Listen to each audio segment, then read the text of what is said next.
Tonight, it's Madden NFL football. It's a special prime time edition of the NFL on EA Sports. It's the National Football League presented by EA Sports. Tonight, we finish off Week 4 with a good Monday night matchup between the Seattle Seahawks and the Kansas City Chiefs. And beyond the 20, but not by much. In fact, just a yard pass there to the 21. So out come the Seahawks now for their first possession. And they will be led out by their 6'3" quarterback.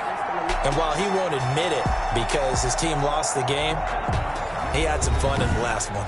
He threw for over 400 yards. I mean, there's no getting around it. As a QB, yeah, okay. We lost the game, but boy, that felt good flinging it around. Now he's got to figure out how to do the exact same thing, yet turn it into a win.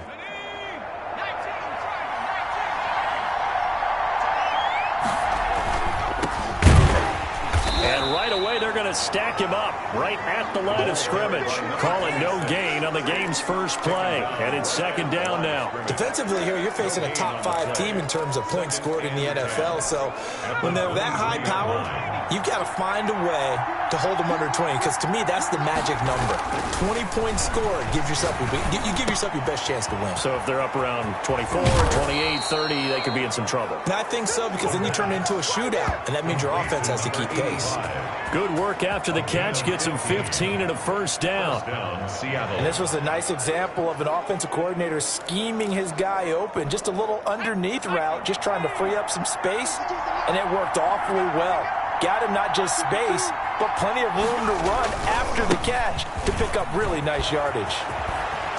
And taking it across midfield and inside the 45. Another big gainer that time. This one goes for 19 yards. Well, one unit I know you want to watch is that offensive line. If they keep clearing holes like that, it could be a long night defensively. No doubt about it, because when they are in sync, as we're seeing so far, when that continuity is there, and you can see that they're playing off of each other while controlling the defensive front linebackers, you're exactly right. It could be a very long night for the defense, because someone's going to run for some big yardage.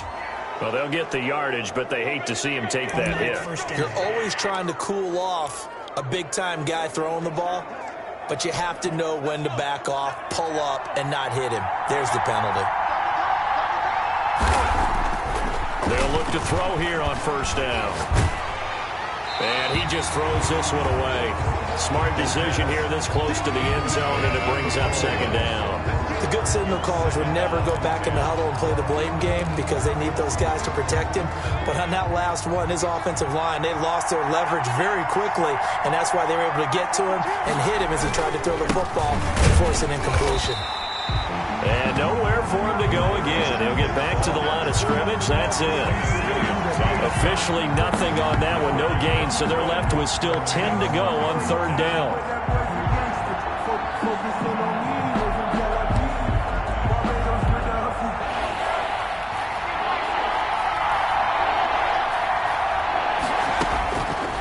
From the shotgun, he'll look to throw. And he's not able to get away. Sacked back at the 22. We're talking about how teams are so competitively matched, and you just want to make those plays that give you an advantage. How about right here? The difference between letting them score a touchdown versus holding them to a field goal, that's absolutely huge with the play he just made. And you know he hated taking the loss there on third down. Makes the score Seahawks 3. Chiefs. In the end, the opening drive, Charles, does yield points. Maybe not the touchdown that they wanted, though. Yeah, but bottom line, they wanted to get something out of that drive, and they did that. 3 points, they won't turn that down at all. This will make it into the end zone. And this will come out to the 25 as Jones elects for the touchback. Here's the Chiefs offense for their first possession, and it's Patrick Mahomes at quarterback. Well, his ratio was good last week. Most quarterbacks are really excited about a 3-to-1 ratio, but it's flipped in the wrong direction. He threw 3 interceptions, not touchdown passes, and he only had the 1 TD pass in that game. So he's trying to turn that around and find a way for his team to win. They'll start here with Jackson, and he's upended after a gain of 2 out to the 27. Ladies and gentlemen, that is a force of nature at the defensive tackle position. Yes, he's as big as they come, but still plenty agile. He's able to make a nice play there to swallow up the ball carrier.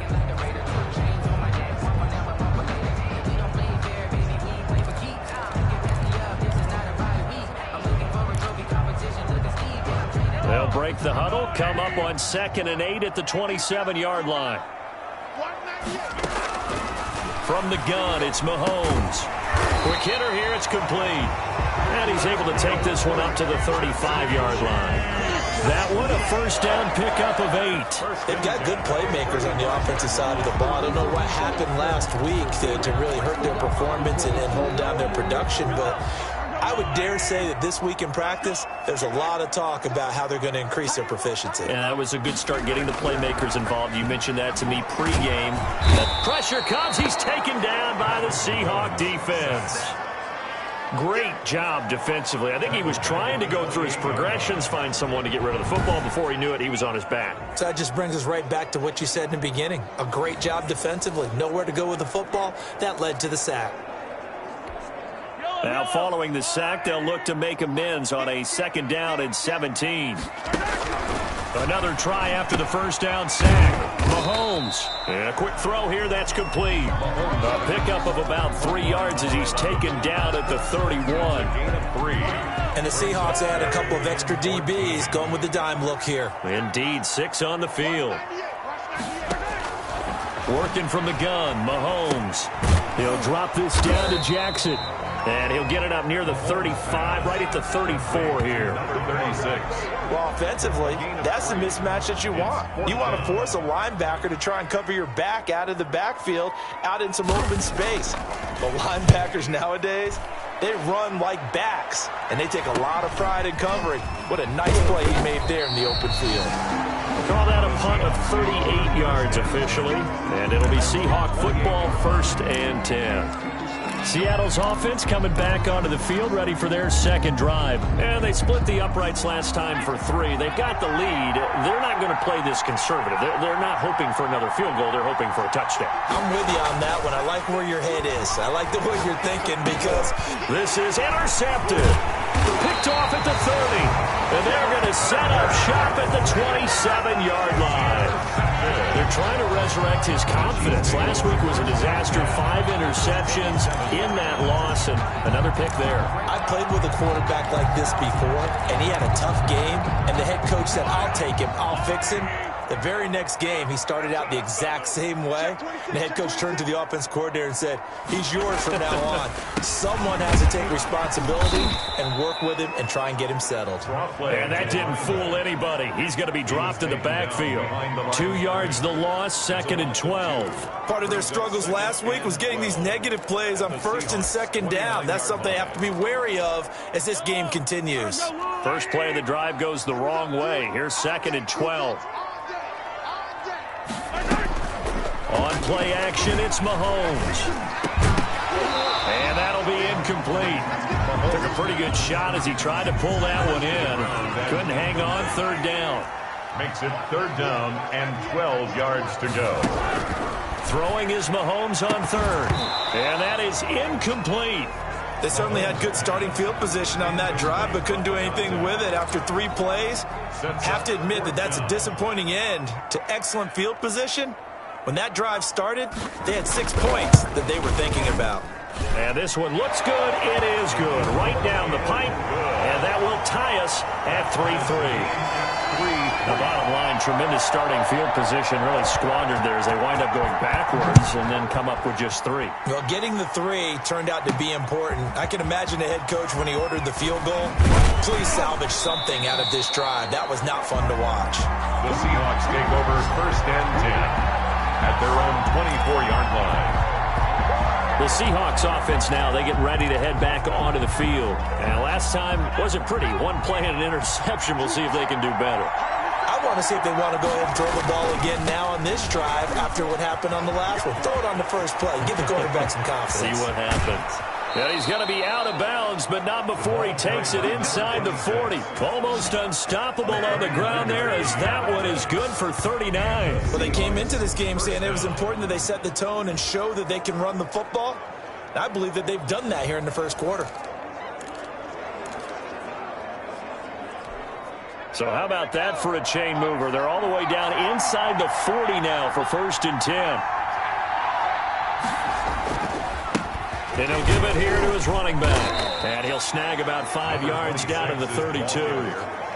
Well, they're making an effort to get the ground game going tonight. So far, it's working. I like what we're seeing from the offensive line. They seem to have the leverage going and they're controlling things and reestablishing the line of scrimmage, moving that defensive front backwards, but also like what the runner's giving us, too.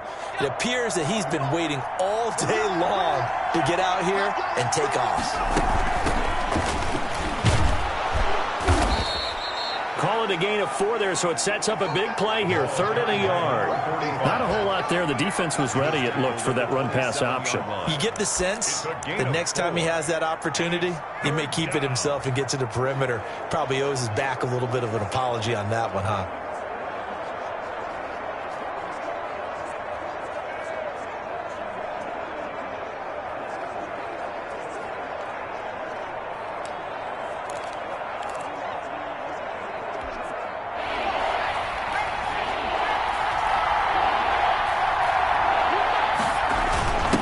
Now a handoff here to his running back. And he's able to get the first here as he's taken down at the 25. A 3rd down gain of 3 yards, and that'll be enough. 1st down, Seattle. These two teams all tied after one. The score tied 3-3. This offense finding its legs now. Here's another 1st and 10. Now they'll switch it up here and look to throw. That is caught right at the 10-yard line. And he is out of bounds right around the 10-yard line. It's a really nice 15-yard pickup, and now it's 1st and goal. Sensational he was last week, over 200 yards. And the simple quote that we saw this week was, keep him in front of us. They're going to have to do that. And when they say that, it means tackling him after the catch. Because once he makes the catch, you may catch it in front. But if you don't tackle him, he's behind you at that point, and that's how he wraps up the big.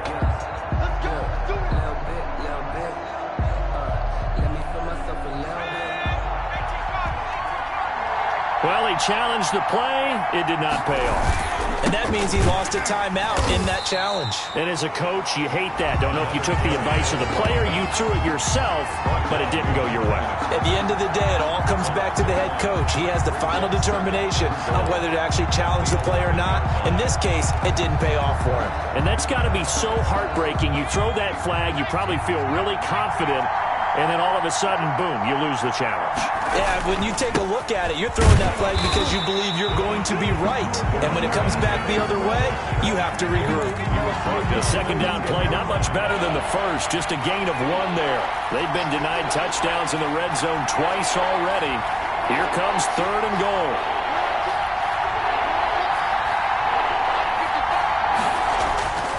He'll look to throw. The Kansas City defense, tough to throw on there, and now it's 4th down. More problems here on 3rd down. They've converted only once so far in this first half. And you know as well as I do in this league, if you don't win on 3rd down, it makes it hard to win a ball game because then you're relying on your defense, you're relying on your special teams. You've got to get it done with your offensive unit. 6, Chiefs 3. So we're trading first half field goals. No breakthrough on the touchdown front. Got a 6-3 game. Yeah, and I know so many people look at a game through offensive eyes, right? They want to see how the game's played that way. You know how I'm going to view it, right? The defenses, to me, have responded well in this game. Like what I'm seeing from them, both of them hoping to keep it to field goals and not give up big touchdowns. KC's offense ready to take over. They've shown precious little here offensively thus far as they try again with a 1st down now.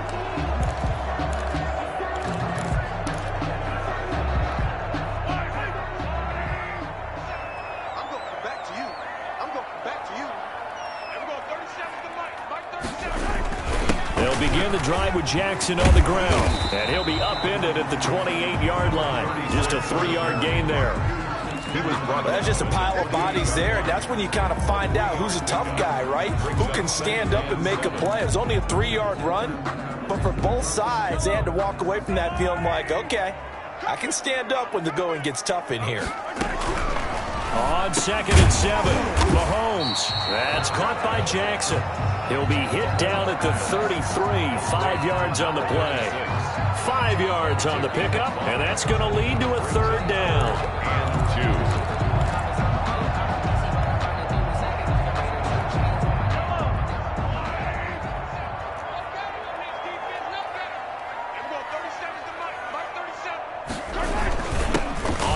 This is Jackson, and he's going to have the 1st down, yardage to the 35. They'll get a couple yards on that one, and the Chiefs are going to get a fresh set of downs. 3rd and 2, right? So this is a situation where low man has got to win at the line of scrimmage, but it's not just the low man winning.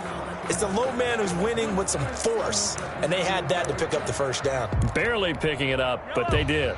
Ball up to the 35 now as they come up on 1st and 10. Shotgun snap to Mahomes. Firing quickly here, and that's complete. And he's going to get a solid gain of 9 before being brought down. 2nd and right at a yard. Nothing fancy on 1st down, but a very consistent type of a play. Hit that slant. A lot of people call it an extension of the running game, and it can be if that pass is completed, because you hit a guy on the run like that, you often can go for big yardage. Sets him up nicely for 2nd down, staying ahead of schedule. And he'll be taken down at the 46-yard line. I know what you're thinking out there. I know a lot of you are thinking, take a shot downfield. It's a great spot for it. I'd say maybe later in the game, definitely in the 2nd half. But right now, I think they were just trying to get some momentum built. Get a 1st down, pick it up, and keep moving. Mahomes firing complete, and they'll get him down as he's inside the 40. Give him 15 yards on that one. Kansas City has a 1st down. Love the play call that time. Love the design. You put 3 tight ends on the field. That screams jumbo set, running formation to a defense, right? No, they go play action, and defense gets confused for just a split second. And next thing you know, completion for good yardage.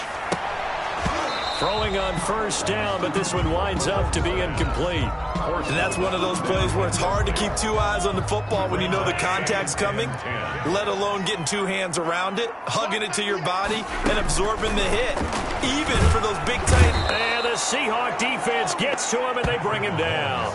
Well, enough takes a start to have a good drive, quite like a big loss on a sack, doesn't it? Now they're looking at a 3rd and long, and suddenly the momentum shifted to the other side of the football. And old Mo is a very, very fickle man.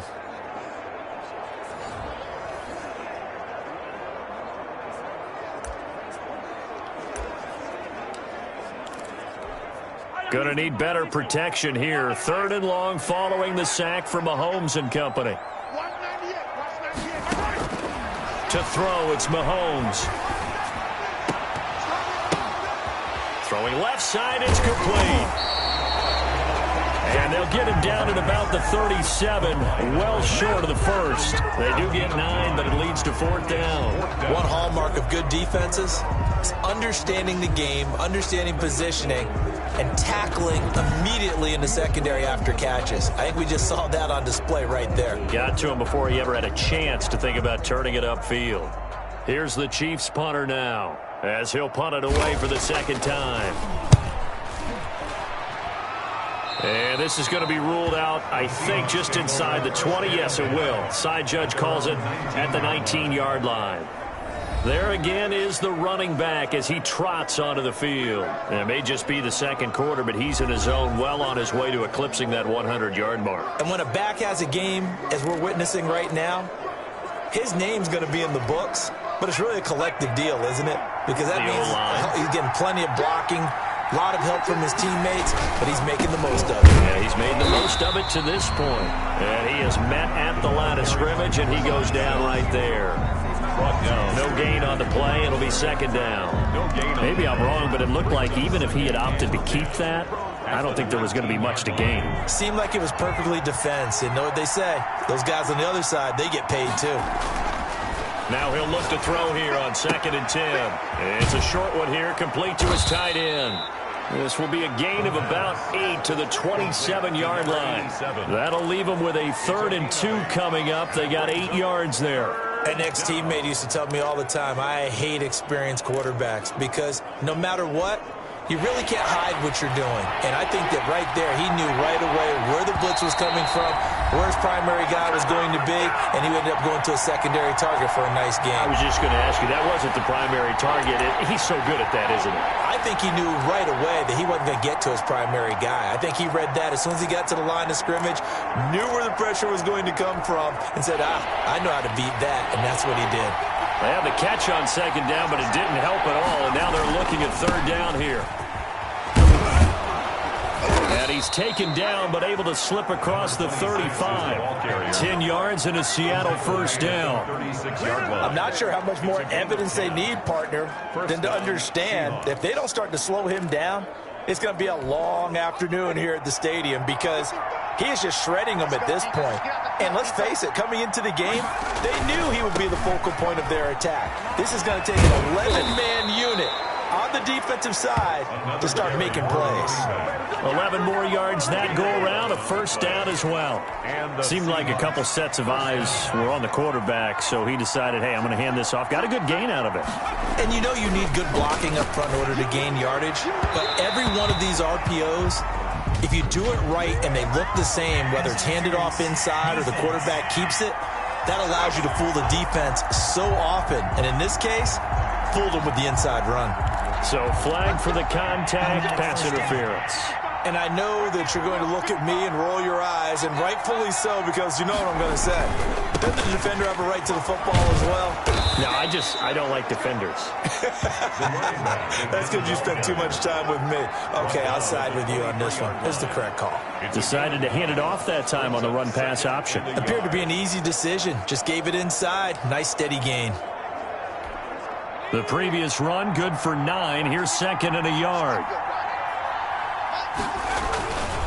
Gonna give this time to the tailback. And he'll be brought down at the 21, just shy of the 20 in the red zone. 2 yards, good enough for a first. 2 yards on the play. First down, Seattle. A play-action fake. They'll look to throw. They'll roll him out right. And he's got it. Caught in the end zone for the Seahawk touchdown. From 21 yards away. And the Seahawks add on to their lead. Partner, to me, that touchdown had something that was kind of rooted in that group seeing the future. What I mean by that is they had a plan. Let's find a way to score right here before the half, and that'll give us momentum going into the second half. Give us that cushion that we're looking for. They got that accomplished, scoring right before the half ended. Extra point splits the uprights, and his guys will take a 10-point lead.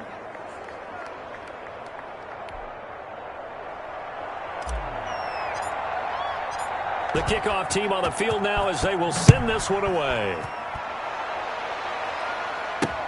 This taken in about 4 yards deep. And this will come out to the 25 as Jones elects for the touchback. A look at the running back, the man out of the backfield as he gears up to go again. He's just been looking for some space. You know, I'm not going to pin it on him or the offensive line, but they need to get this run game going better. Sometimes you just have to credit the defense. They came in with a plan themselves. So I think now you try and mix things up a little bit. Get the ball in the hands of some other people, find some other playmakers, but always let the defense believe that he's still a threat. I was going to say, don't forget about it. No, don't take him totally out of the game. And he will find his man on the end route, complete. Now another timeout called for by the offense as the clock will stop with 35 seconds to go in quarter number 2. A 1st and 10 here, and you know, if they could just get 3 out of this, something about whittling it to a one-score game at half that might provide a psychological boost. And he will find his man on the outside. Yeah, this will leave him a yard short. Nice pickup of 9 yards on first down. So it appears that they read man defense and went to the out route, and what you have to do on that one is the receiver's got to make sure he works the defender towards the middle of the field to give himself space to cut to the outside and have that ball delivered with good timing, and they got it done. Got a man over the middle, and it's complete. Kansas City Chiefs. Final shot before the half from Mahomes. Steps away to his left, and he is out of bounds inside the 30. So we reach halftime here in a 10-point game as we'll head down to Orlando. That's where we find our man. All right, folks, eager to get back to this Week 4 matchup. We won't put up a fight.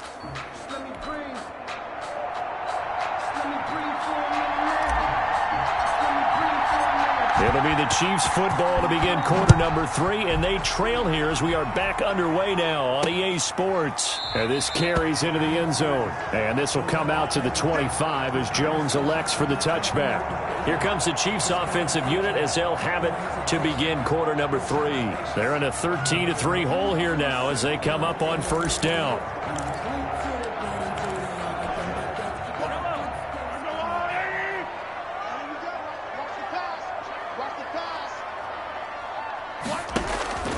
Mahomes now to throw. Quick hitter here, it's complete.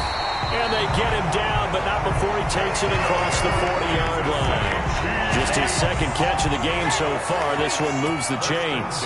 But one of the ways the quarterbacks keep all the receivers alive in a play, never lock in on any one guy. Make sure you keep your eyes moving, scan the field.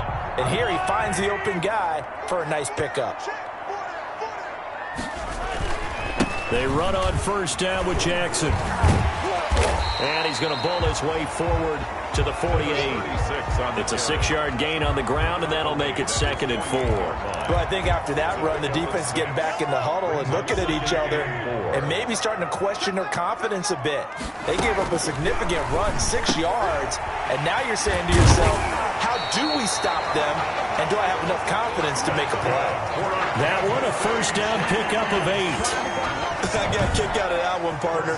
You and I talk often about trying to hide receivers in certain situations, but a guy of his size can't really hide him. But the tight end drag route, definitely an effective way to sneak him across the formation for an easy completion and a first down. Now Mahomes. And a quick throw here, that's complete. And he gets this one inside the 15, just a yard or two shy of the 10. That'll go as a pickup of 32 on the catch and run. They're still looking for their first touchdown of the game, and for a second, I thought they had it right there. Looking on the sideline, it's finally good to see nods of approval. It's a welcome sign of life that this offense needed. So how about this for field position after the big play? Inside the 15 now as they come up on 1st and 10. They run with Jackson out of the gun. And they'll go backwards here, losing yardage to the 14. 2 yards the loss, 2nd and 12. This defense is just flat getting after it. They have not given up much of anything in the run game. Case in point right there. A rare misstep on that last play because the drive has been strong, but now it's 2nd and 12. Now here's Mahomes.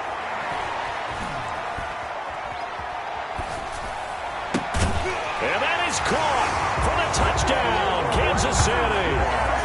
A 14-yard touchdown. And the Chiefs are able to get this back within a touchdown. You got it figured out by the goal line. This is where a tight end earns his money in the high traffic area. And he's able to work free in the middle of the end zone and grabs that one for a touchdown.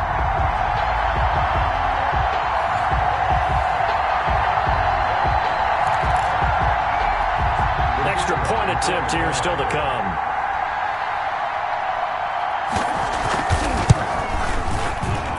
And he puts it through there within 3. It's 13-10. So that drives 6 plays, 75 yards. And it's capped off with a Kansas City touchdown.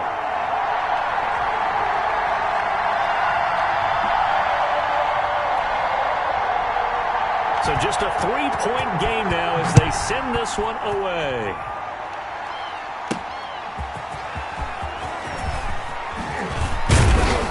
And able to get this out to the 25. Take over 1st and 10 at their own 25-yard line. Now we'll see what this Seahawks offense has in store with their first possession of the second half. Their lead down to a field goal now as they start with a 1st and 10.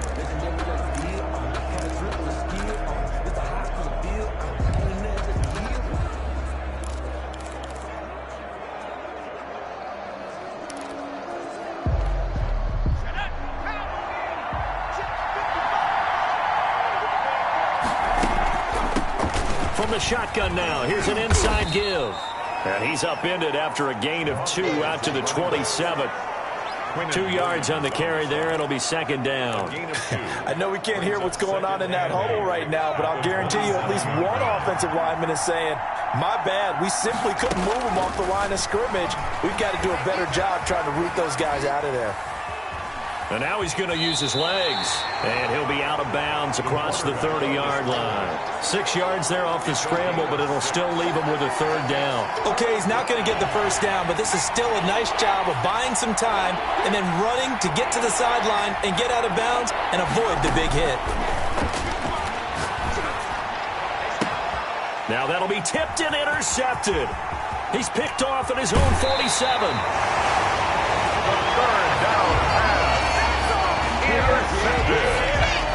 Charles, whatever's going on between his ears right now, it's just not completely calculated correctly. 7 picks between last week and this week after that one. And they always say the most important part of a player is those 6 inches between the ears. But right now, it's all those interceptions that are going on. So whoever his trusted confidant is on the sidelines, I don't know if it's the offense coordinator, the quarterback's coach, maybe the backup quarterback, that's who he needs to get with now and get himself calm. Jackson's got it over the middle. And he's brought down after a very nice gain. A well-executed 22-yard gain. Right after the turnover, they come out throwing.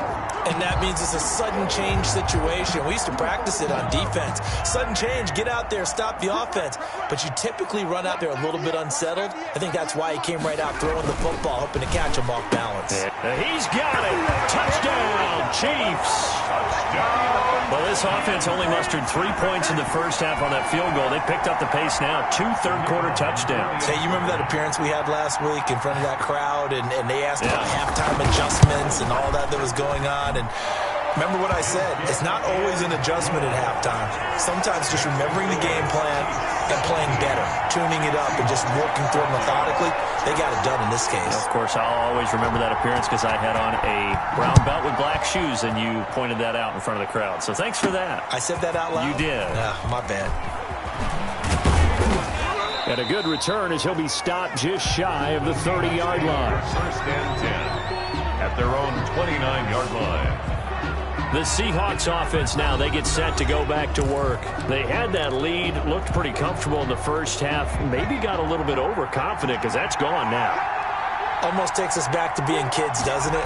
Because I know at some point your dad did the exact same thing mine did. Okay. It's okay to be confident, son, but overconfident, that's not a good thing. And that's maybe what we saw here. They thought they had this thing in hand, had full control, and guess what? They've got to find a way to get back to where they were before. You think Papa Davis and Papa Godwin would get along? I think they'd get along just fine. And you know something? They'd still be giving us advice. Absolutely. So from the 39 now, they'll come up on a 1st and 10.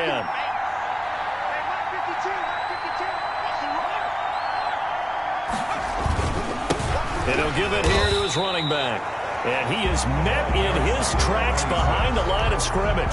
2 yards the loss, 2nd and 12. Well, they sent the power set out there, and their job is to be man-on-man and move people so they can run the football. But that time, too many men didn't get moved in the box defensively. They end up throwing him for a loss. Now a throw here on 2nd down, and that's complete. Only 3 yards on the catch. It's 3rd down.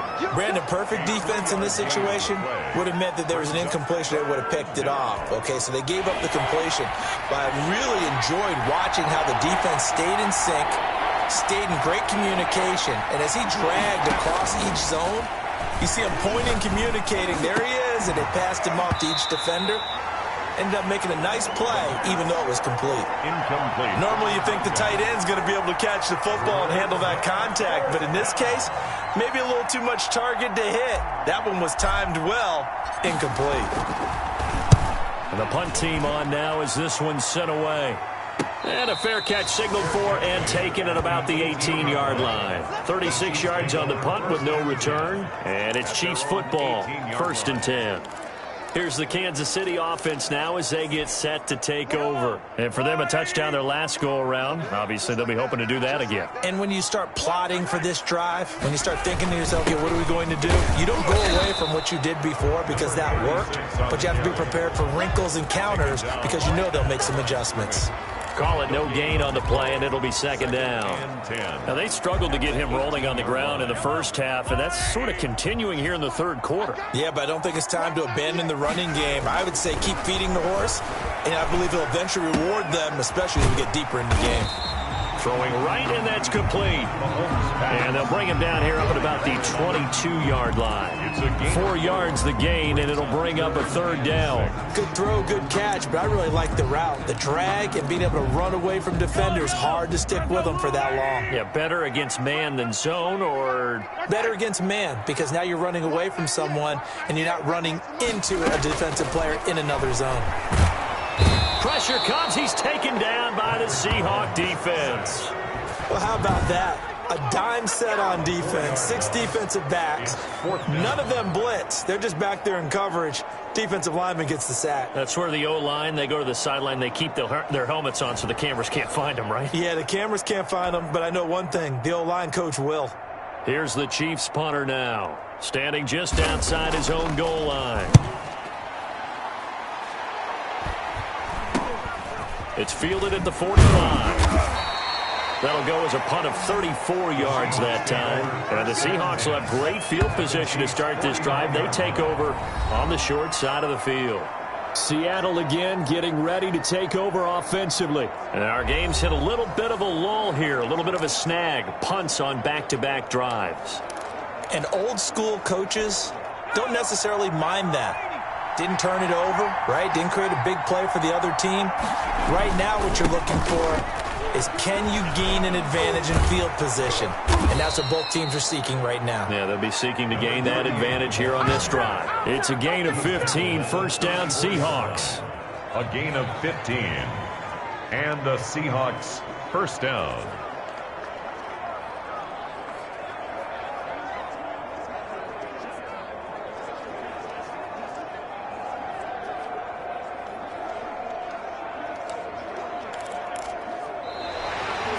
Back now here on EA Sports. From the 34 now, here's first and 10. It's the Seahawks with possession of the football, but they do trail here to begin quarter number 4. And he stopped immediately there. Ball carriers. Officially no gain on the play, and it's second down. Charles, this one not over, certainly, but you set the magic number earlier in this game at 20 points, said that they would need to hold them right around that marker under it.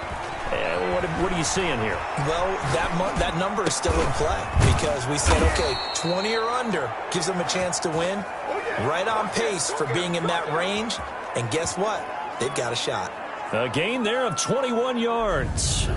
We talk about mobility on quarterbacks all the time. Here's where it really pays off. Able to move, evade, and is accurate throwing on the run and picking up a first down.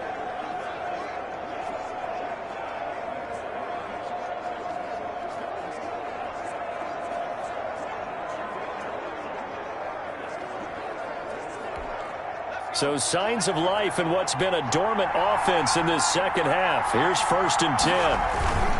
On first down, Bailey. And they'll go backwards here, losing yardage to the 14. They'll lose a yard there, and it's second and 11. Oh, partner, that play brought back memories. Watching them string it out, letting the runner get all the way to the sideline area, but not letting him get out of bounds. They formed that picket fence and didn't allow him through. Not only that, got him for a loss as well here. And one of the reasons they lead in the fourth quarter, plays like that. Yeah, it took a little more time off the clock, making him do it that way, didn't it? Second and 11.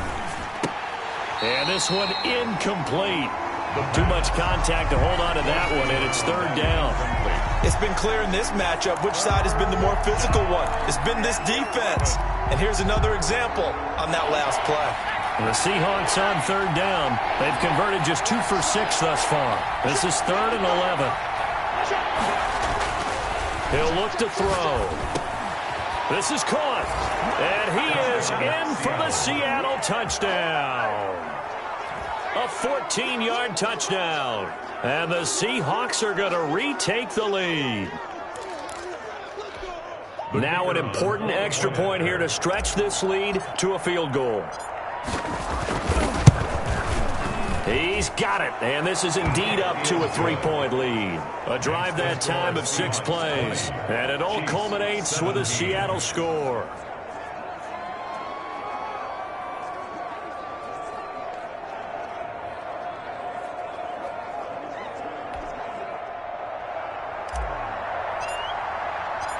out is the kickoff unit as they run up and send this one away. This taken in about 4 yards deep. And this will come out to the 25 as Jones elects for the touchback.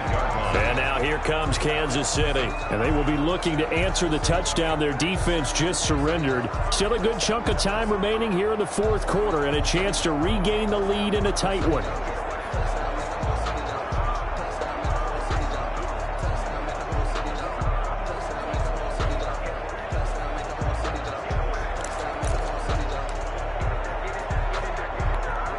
Some pretty good games all weekend. We may have saved the best for last. This Monday night game has been a dandy. On first down, Mahomes. And the Seahawk defense gets to him, and they bring him down.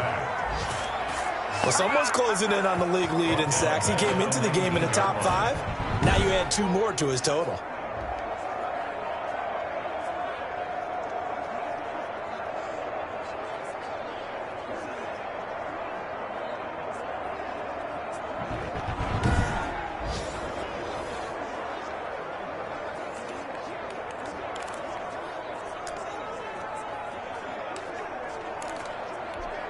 Pass protection has been a problem all night long as they come up facing second and a bundle.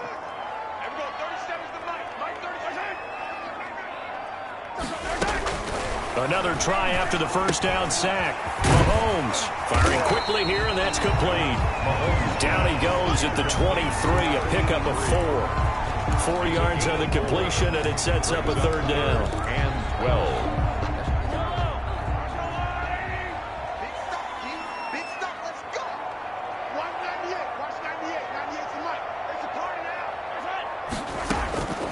Here's Mahomes to throw.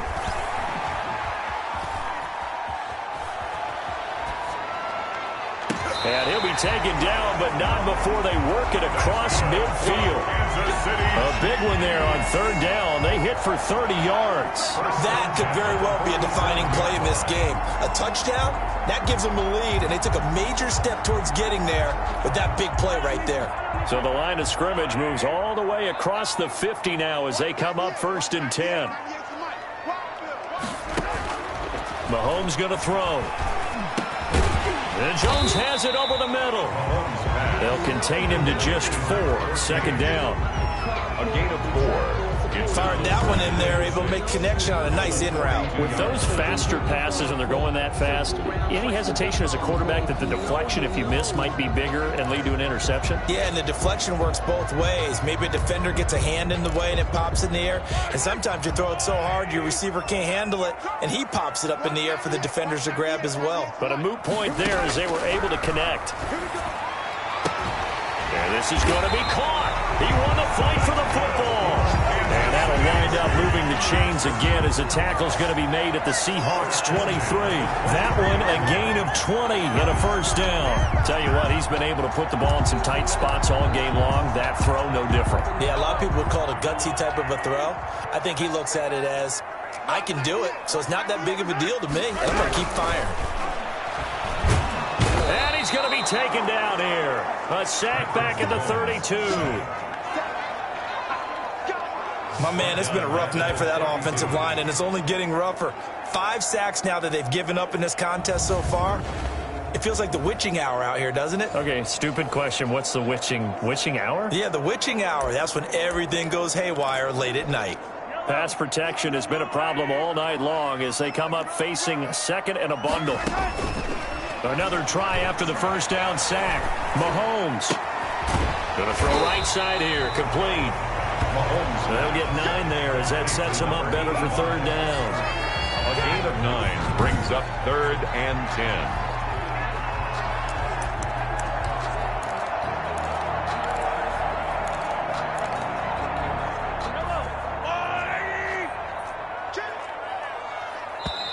Now the Seahawks going to use the first of their timeouts.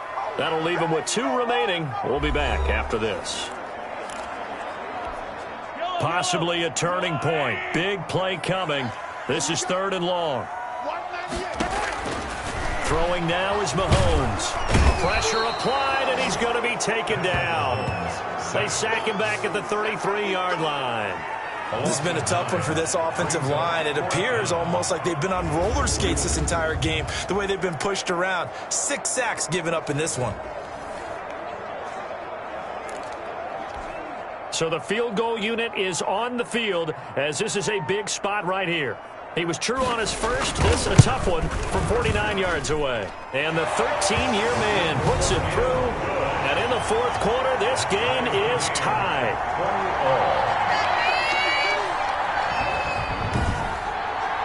So as it turns out, that sack doesn't wind up costing them, Charles. They at least get points, get 3 of them. Yeah, that's where your kicker can really come to your rescue, because you know after the sack there was a little consternation there. Are we out of field goal range? Are we going to be able to get 3?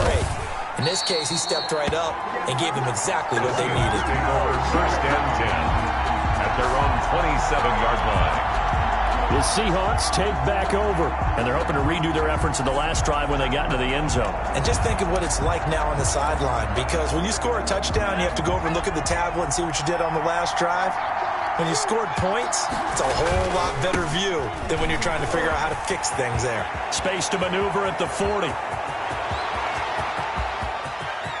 There he goes right side. And all the way in, touchdown Seattle. A great play there. His 4th touchdown on the year. And the Seahawks are going to take the lead. And that run massively increased his production in this game, and now he's over 100 yards. And break out your calculator, partner, because his yards per carry went up significantly, right? Big-time jaunt all the way to the end zone. Now the extra point. And they will take a 7-point lead now. I'm not sure if they drew that play up to score, but it scored indeed. 1 play on the ground and into the end zone for 6.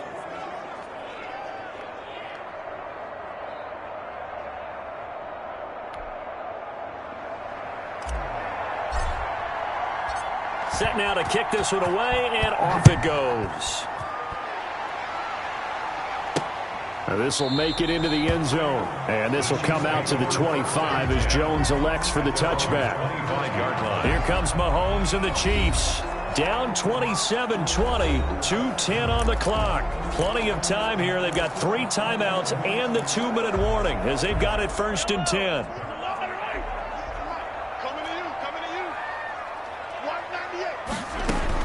On 1st and 10, here's Mahomes. And nearly picked off there. And it would have been a great time for their first pick. Instead, it's 2nd down. It's now 2nd and 10 at the 25-yard line.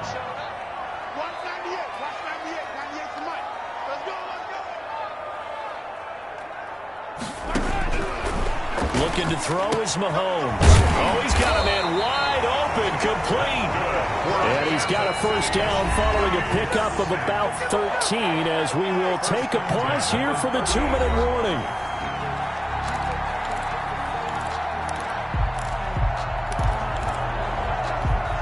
So the Chiefs in possession of the ball as we welcome you back.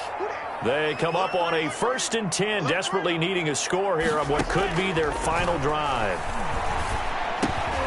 And he's got him. Got his man on the end route. Complete. Mahomes used to moving quickly in college, trying to get his guys to the line. Quick hitter here. It's complete. And he'll be brought down just shy of midfield at the 49-yard line.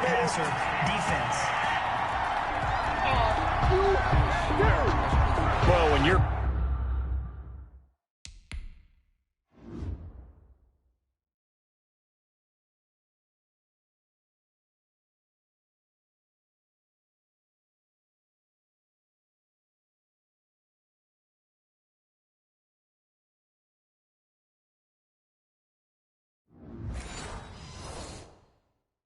leading in the 4th quarter, that's not the penalty you want. Not at all, and now your discipline comes into question. Having poise this stage of the game, you can't have those kind of plays. So now a fresh set of downs, 1st and 10 after roughing the passer. To throw is Mahomes. Throwing the out route incomplete. That's Jones. He's going to go out of bounds, but he takes this one down just shy of the 20. Another nice gain, 13 yards that time, and another first down. 1st and 10 at the 22-yard line. Back to throw. Eluding the pressure right. He's going to take off with it. He is taken down at the 21 after a short gain of 2. Give him a couple on the scramble. It's 2nd down. And that is incomplete. A lot of force bearing down on him there. He could not hang on. It's 3rd down. So the failure to connect on 2nd down, that leaves him staring up here at a 3rd and 8. He's got the first down inside the 10. And finally down at the 9-yard line. They're able to convert on 3rd down, and that sets up a 1st and goal. He's going to flip one out here to his running back. And he's going to be brought down just shy of the 5 at the 6. Mahomes to throw. They'll contain him to just 4. 2nd down. Flushed out. And yes, he's into the end zone. So they get the late score they needed. And now the extra point can tie this thing up in the final minute. And while it appears the heavy lifting was accomplished by scoring the touchdown, they're still down 1. That extra point is not a gimme.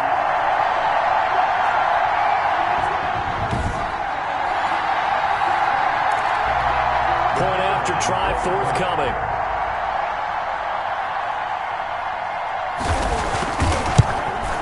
And no sweat, he puts it through, and we are tied here in the 4th. So that drive consumes 9 plays all told. And the touchdown and PAT mean we are tied here in the final minute of play. We're hard to ask for a better game thus far. 27 apiece is our score as the kick's away.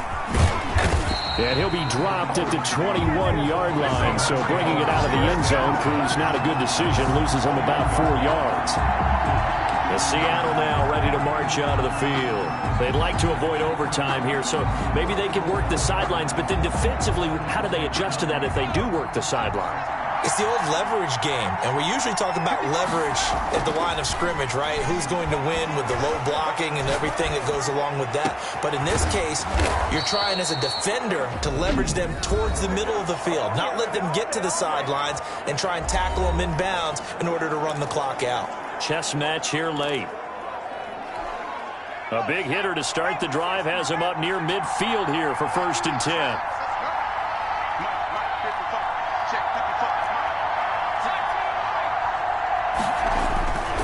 They'll set up to throw. Going right side here, and that's complete.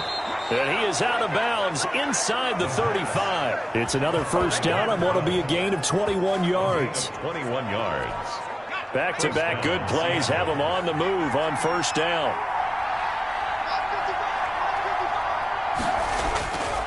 They're going to look to throw. Wide open receiver complete. And he is out of bounds, but first he gets it inside the 10 to the 7. Give him 25 yards on the play there. And it's going to yield a new set of downs.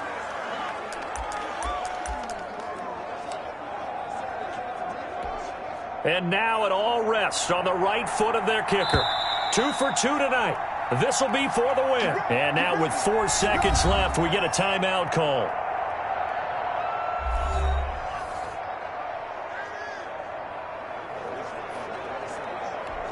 And now this game's going to come down to the right leg of their kicker. 2 for 2 tonight. This will be for the win. And that's off the right upright. Thought it might sneak in, but it did not. It's no good. It's a little teaching moment here. Overtime rules. Remind us how this goes, partner. Okay, so in the past, we had sudden death. First team to score wins, but no longer. Now, if the team receives the ball, scores a touchdown, they win the game.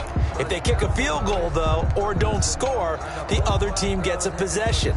And after both teams get a possession, then we're into sudden death. First team to score wins the game.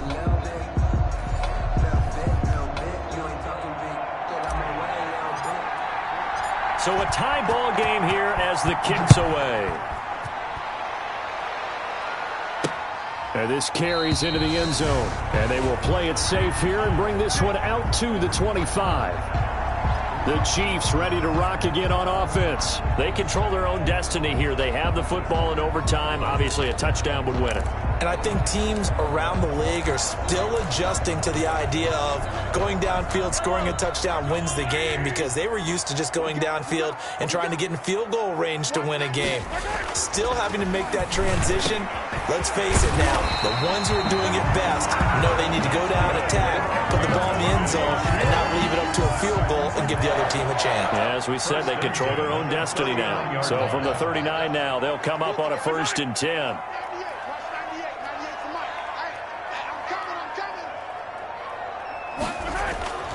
They'll drop to throw. It's a short one here, complete to the tight end. 7 yards, the pickup on the pitch and catch. I don't care what sport you're playing. Everyone likes to build up a little momentum, don't they? And look at this, back-to-back completions to the big target at tight end. That one not as profitable as the other, but still a decent gain. On 2nd down, this is Jackson. And he is going to be stopped cold behind the line of scrimmage. It'll be a loss of a yard, and that's going to lead to a 3rd and 4 coming up. With his size, he's a tough man to bring down, but they do a nice job there stopping his progress and not allowing him to get back to the line of scrimmage. It's 3rd and 4. Big play here, trying to keep this opening drive of overtime alive.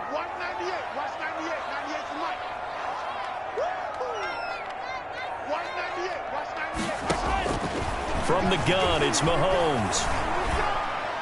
And the throw there going to be incomplete. Well, I know you're toward the middle of the field here, but still, 4th down this distance. You got to punt it, right? That's definitely the first instinct, because you say, okay, let's just play some field position, make sure we don't lose the game here, turn it over in a key spot. But if you feel really good about your trigger guy, if you feel great about him, you might want to leave the ball in his hands and let him work his magic. It'll be 37 yards there on the punt, and possession will switch hands, 1st and 10. The Seattle offense now set to come back out on the field. Their defense did its job, got the stop. All they need is 3, and this is over.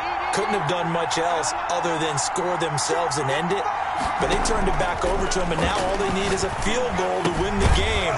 Excellent job by the defense. Can the offense finish things off? Yeah, part 1 is done, now part 2. 7 yards, the pickup there. One thing you're hoping for when you run drag routes, you're able to hit a receiver in stride, and he can pick up a lot of yardage after the catch. But in this situation, the defense was effective, able to stop him before you get a good head of steam going. Able to get 7 on that 1st down pass play. 2nd and 3. Now a handoff here to his running back. They'll only get a couple up to about the 30. But not much on that run, Charles. No, that's exactly the way to execute a run blitz there. They guessed correctly that they would move the ball on the ground, honed in on it, and stopped them. Mark that down for a win in the defense's column. Heavy set out there on 3rd and 1. And a give this time to the tailback. And he gets it to the 32. Good enough for a 1st down. He's tackled. It'll be a pickup of just 2, and it'll move the chains. Each team has its own terminology. Some people call it jumbo, some call it monster, some call it king. But it doesn't really matter. They brought in the big lumber to pick up that 1st down. Yeah, you think about goal line defense with the goal line offense that time getting it done. The throw over the middle, taken in, and able to rip off a big chunk of yardage before being dropped inside the 40. He got 29 yards that time. So from the 39 now, they'll come up on a 1st and 10.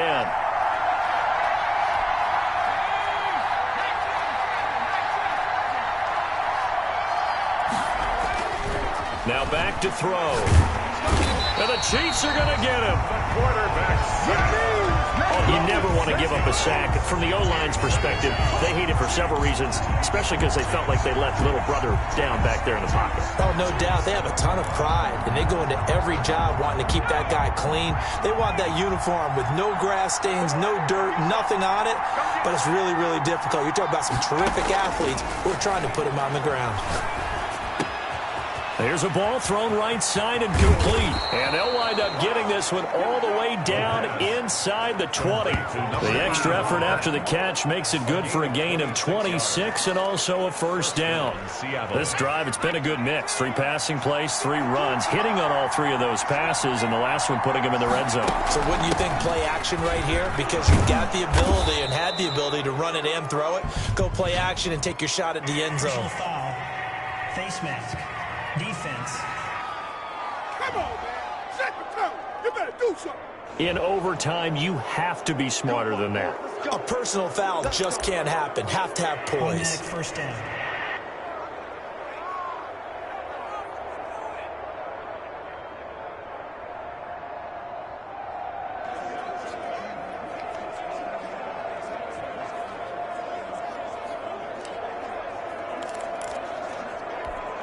So the face mask moves him closer, and now first and goal.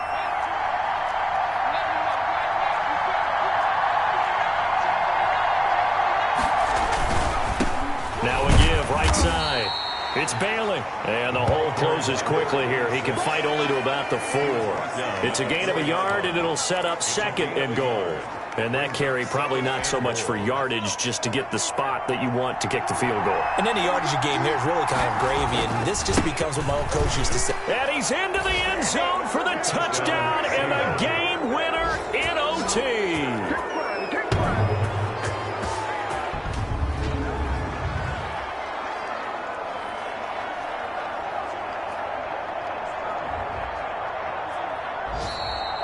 Tonight's final Partner, a great game that we got to see and making it extra special. Not only did I get 4 quarters with you in this one, I got some overtime, a little whipped cream on top. Look at you, trying to make this whole thing palatable. I just want you to pay for my meal later. You really just wanted 4 quarters, what you wanted. But how much fun was that? We had that type of a game where we got us to overtime, and then we got the dramatic ending to finish things off as well. What a game.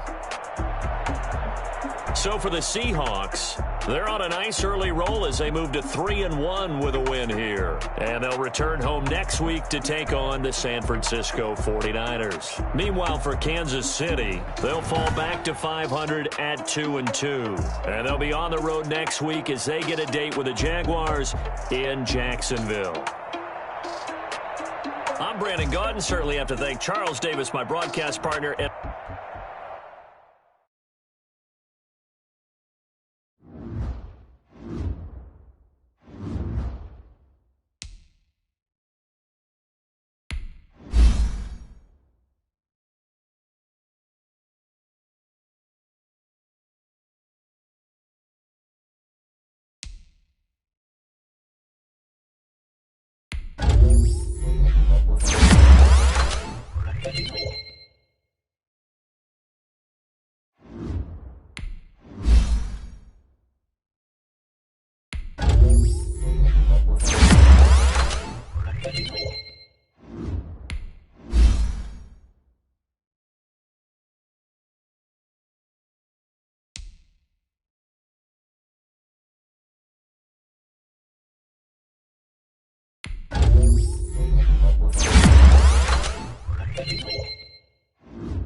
today. From Seattle, Washington, it's Week 5 of the NFL on EA Sports.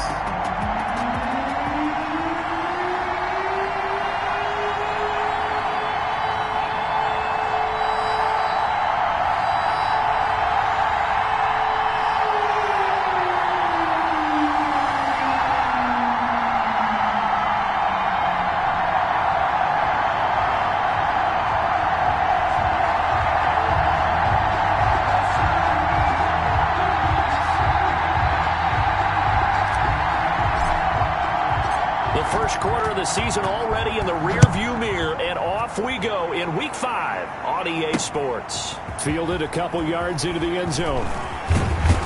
And he'll be stopped right around where he would have been had he gone down to a knee, maybe a yard shy of there at the 24. So here's the first drive now for the 49ers. They will be led out by the Heisman Trophy winner from 2018, drafted #1 overall the subsequent year, Kyler Murray. And this is a game for grit, determination, and somehow finding a way not to panic. What a horrible start for them. I mean, they haven't won a game yet. So now, as a quarterback, you're not just talking to your team. You've got to demonstrate to them what they need to do to win. He's got to be the leader by how he plays.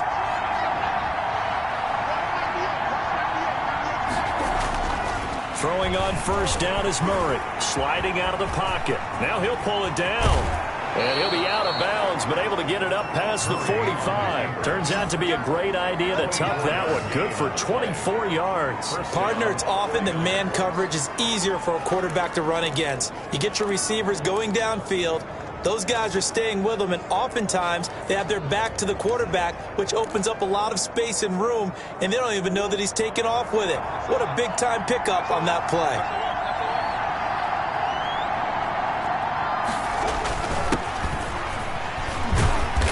He's up across midfield and down into Seattle territory. A gain of 3, second down. To the 49-yard line. It's a pickup of 3. Brings up 2nd and 7. Out of the gun, here's Murray. And he is tackled inside the 40, not quite to the 35.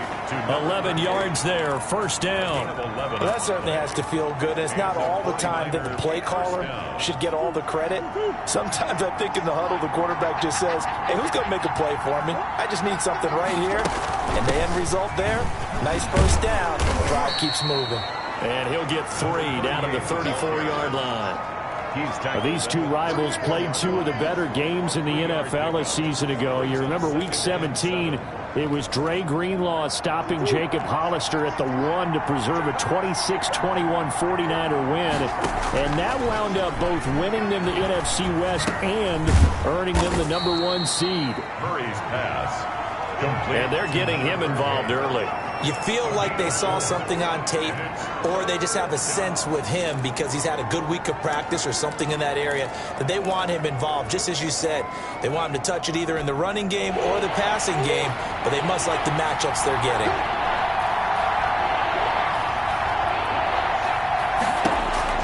Murray going to try to throw on third down. And he's got his man in stride, complete. And he is going to have a Niners first down as they convert on 3rd and 3 with a nice gain of 7 yards. Nice job keeping that opening drive alive, and they're in plus territory, that part of the field where you really want to convert on 3rd down. They did. Big-time pickup for them, and now I think the aggressive play callers think to themselves, this part of the field, I take my shot at the end zone, because the closer you get to the end zone, the field gets condensed. Makes it a lot tougher to run those routes. You still got a chance to actually run past people right now. Take your shot at the end zone early in the down and distance count.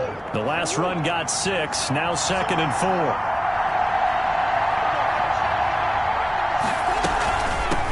From the shotgun now, here's an inside give. Absolutely nobody fooled there. He's going nowhere fast as he's stopped behind the line of scrimmage. It'll be a loss of a couple on the play, so now 3rd down coming up.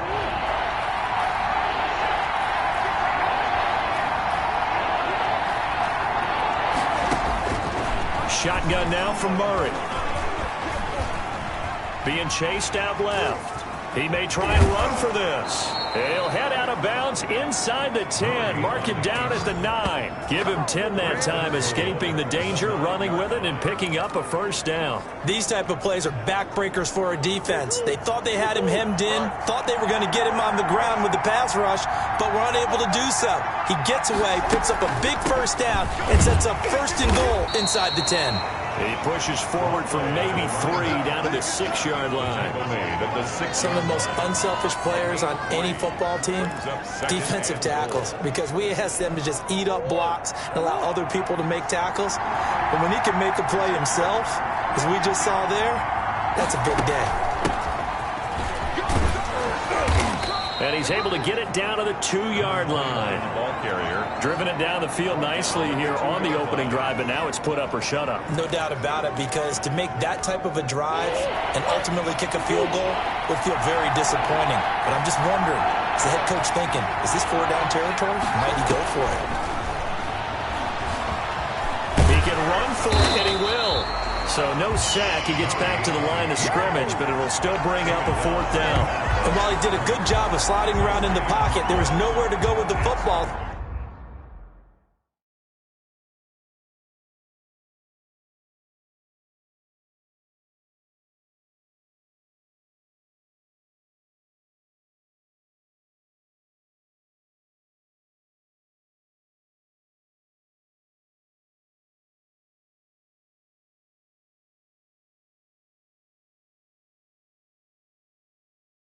So he had to take off and try and run. He just got back to the line of scrimmage, no gain.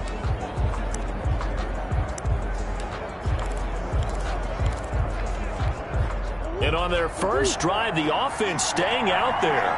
They're going to go for it on 4th. They're going for it. It's Murray. And my goodness, this is incomplete. They're turned away on 4th and goal. And on the opening drive of the ball game, the defense comes up with a goal line stand. So here are the Seahawks now with a long field in front of them. And leading them out there, we get a look at their 6'3" quarterback. Well, he did go 2-2 in the last ball game. Well, actually, he went 2-2-1, with the 1 being the victory. Yeah. That's the bottom line there. But wasn't it funny at practice? He threw one when we were watching, threw an interception, and the defense got on him a little bit, good-naturedly.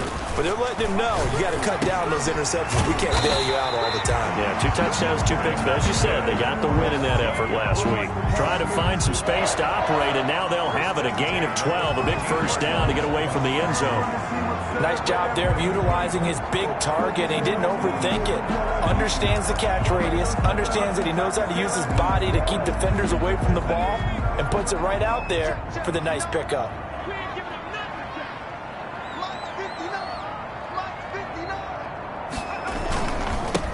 They'll run on first down. It's Bailey. And just not a ton of room to work with. He'll get it to the 15 for a gain of 2. North of 100 yards, the 2 scores. And, you know, you got to give a lot of credit to the O-line. We talked a lot about him, but offensive line was good, too. They're obviously in sync with each other, whether it's zone blocking, power running game, no matter what. He understands how to read them and find the creases that they provide. The play-action fake. They'll look to throw. He'll buy some time right. They're looking for his tight end on the corner. It's complete. And they work this well upfield across the 45. A gain of 32 that time. You ask tight ends about their favorite routes to run, and surprisingly, this will pop up as one of their staples because they run so many routes in the middle of the field. How about this one? Starts downfield, bends it to the corner, great touch on the football, and they turn that one into a big play.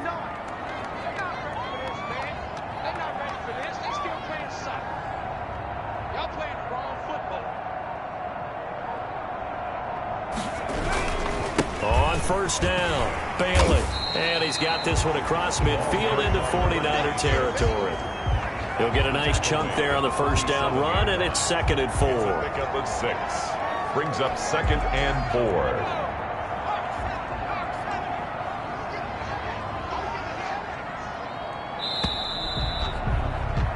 4. We're scoreless after 1. Quarter with no score. Second quarter now from Seattle, and it is the Seahawks with the football here as they've got it with a 2nd and 4 coming up. And he'll give it here to his running back. He'll get about 4 here, down to the 43-yard line. If you're a football guy, that's a pretty run because everyone is in sync right there. Obviously, the guy carrying the ball, but how about the people up front? Leverage, athleticism, they created some nice space for him. This is 3rd and 1, very likely 4-down territory, even if they don't get it, though. And he's going to get this down near the 30-yard line. First down, Seattle on a pickup of 13. That's quite a spot there for his first carry of the game, but obviously they had plenty of faith in him, didn't they? No question about it. And here, why not go with the fresh legs? Able to push forward, pick up that first. So 1st and 10 now from the 30.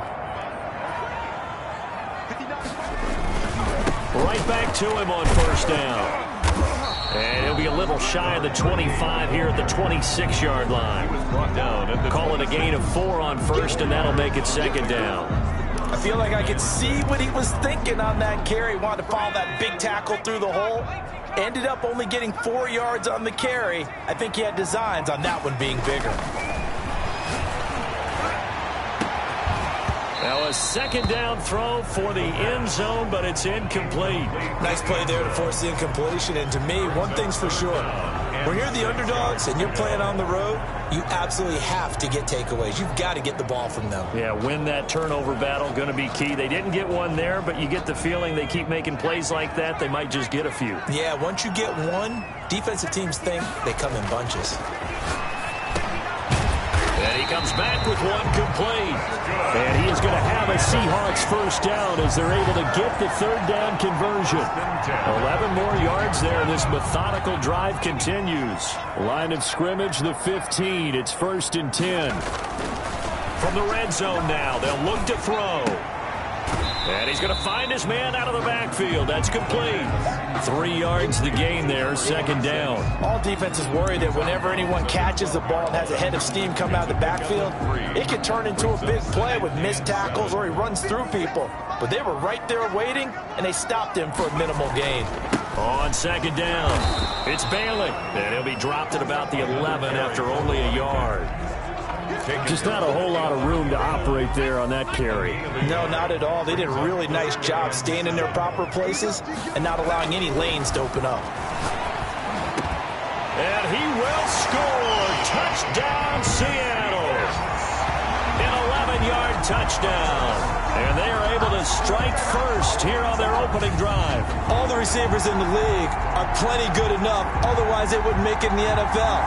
But the ones that go to the Pro Bowl, they have refined route running ability. Now the try here for the extra point.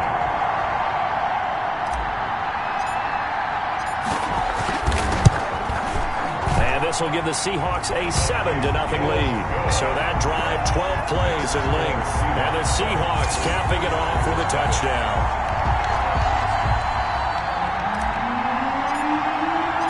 The kickoff unit is out on the field, and they will send this one away. This taken in about 4 yards deep. And this will not be returned. It'll come out to the 25. Back out there comes the 49ers offense ready for their 2nd drive. And on the last drive, they were in field goal range. They just opted not to kick it, didn't get it. How does that change the mentality this go around? I don't think it changes much for the head coach because this is what he preaches all the time. Attack at all times in any spot on the field, and he likes touchdowns, not field goals. Now, your field goal kicker, you got to make sure you nurse him through and say, okay, don't worry about it. When we need you, you've got to be ready to go. And the team, of course, loves to see points on the board. So let's see if it changes a little bit if they're in the same spot again. Yeah, we'll see what the decision is here if they get to that spot. Give them 3 on first down. It'll set up a 2nd and 7. They'd love to just strike back with a touchdown right here. And if it's a long play, so be it. But the main goal get a couple of first downs, run some plays, run some clock, allow their defense to get a chance to catch their breath, settle down, and relax a little bit after they just gave up a score. Now a nice throw here right side. He hauls it in. And they work this well upfield across the 45. That one a gain of 20 and a first down. I know many people like to throw to the tight end, maybe in a little flexed out position because he creates mismatches with his size. The slot receivers do the same thing with their quickness, their speed, and their route running savvy. Stays on his feet. And oh, he coughed it up. And the Seahawks have picked it up. And they will set up shop at their own 46-yard line. A fumble on the play. There are two words that we hear coaches say all of the time. One starts with a B, one starts with an S, ball security. And they preach it. They have it up in meeting rooms, right? You see the signs. They talk about it all the time. But still, when you got defenders out there who are preaching, hey, we're going to take the ball away from you, no matter what position you play, you've got to take care of the rock. And he's got this one across midfield into 49er territory. Give him 5 on the carry there, and it'll be second down. That's a really nice, tough run inside, and they gained 5 yards on it. And to be frank about it, most offenses don't expect to get 5 yards on a play call like that. So when they do, they go back to their huddle with a little pep in their steps. They're starting to think that they're starting to dominate the line of scrimmage. And a quick throw here, that's complete. And he'll go down inside the 45 before going out of bounds. He was out there waving his arms, and when you got a quarterback out of the pocket looking for any help, I guess waving the arms is helpful. It certainly is, because you got to get his attention, because now you're in scramble drill. So everyone's adjusting their routes, finding open space, and he found the right spot for the completion.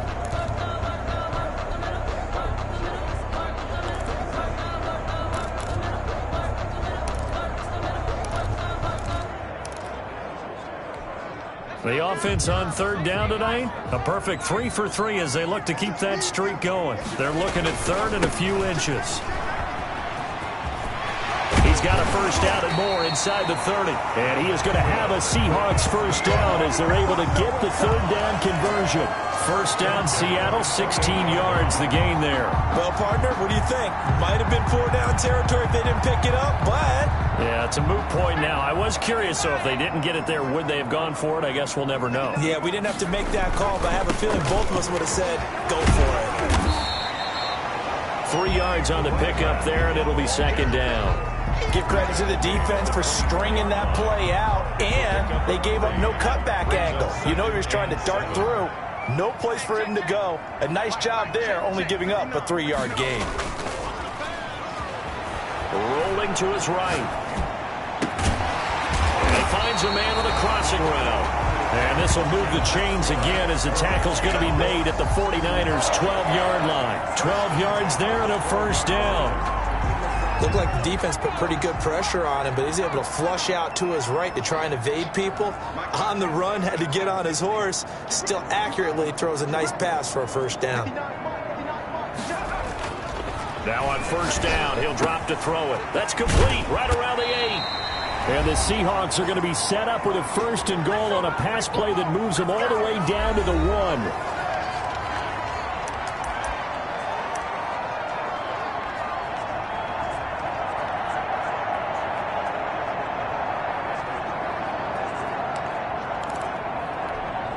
It looks like a jumbo set with 3 tight ends here for first and goal. They'll try to run this one in, and he will score. Touchdown, Seattle. A great effort there. His 6th touchdown of the season. And the Seahawks are able to stretch that lead out a bit further. CD for them. This has just been an offensive explosion here in the second quarter. Yeah, held scoreless in the first quarter. Now they find the end zone again here in the second. Sometimes you just have to have some patience. A lot of people think it's always an adjustment. You have to change what you're doing. Sometimes you just have to do your game plan just a little bit better. And I think that's part of what we're seeing here. And this carries into the end zone. And he'll decide to not bring this one out as their drive will begin at the 25. San Francisco set to go on offense once more. And they had the fumble last time that led to a touchdown. That's a no-no. We'll see what they do here this go-around. A big no-no. Put that in capital letters. Turning it over, the other team takes it down and scores. That could be a deflator for a football team. Now it's up to the offense to get back out on the field and pick things up. They're out there. We'll see if they can pick those things back up. And the tip there altered the ball flight, and it falls incomplete. It'll be second down.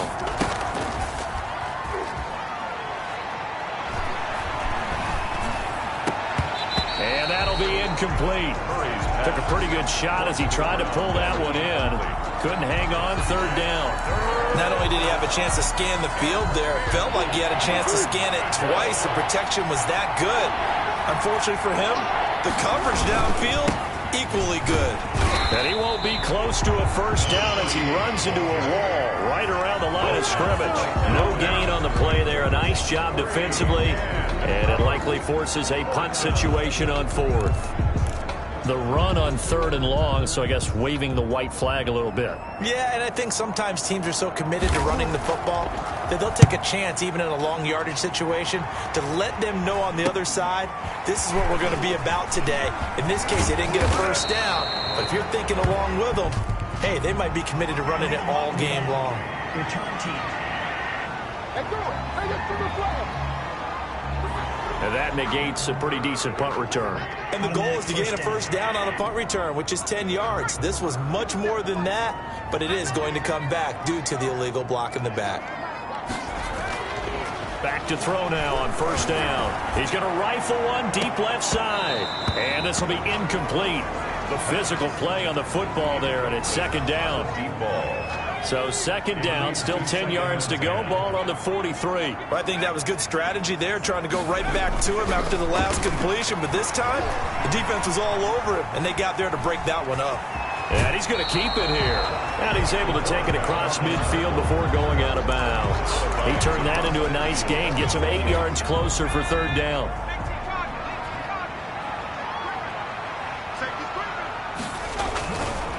Now a handoff here to his running back. And he's going to have a first down as he's brought down at the 44-yard line. Now the offense going to use the first of their timeouts as they'll stop it with just over 40 seconds to go in the first half. They'll look to throw here on first down. Rush coming, and he's taken down. The quarterback sack. Well, maybe that can give him a little bit of a pick-me-up, a little bit of a jolt. One of the few things has gone right defensively. Because other than that, it's really been a first half to forget. He's going to rifle one deep left side. And he fires one that's intercepted. Picked off at the 19. And his guys have got it back at the closing stages of the first half. They'll take over first and 10 at their own 39-yard line. The 49er offense set to get this drive underway. And from this spot in the field with the clock where it's at, you think we're just going to see a knee and that's it? And I think in this situation, that's the proper play. But we do know there's some risk takers out there that may want to take one more shot before the clock runs out. We have hit half. And okay, so much for our halftime break. Apparently we're going to get right back to it. The Seahawks with the advantage, and they get the football first as the second half is underway. Fielded a couple yards into the end zone, and the half will begin with a touchback. So here are the Seahawks ready to take over on offense. They were winners last week in that game against Kansas City, and they are on top right now as well. They've got it first and 10.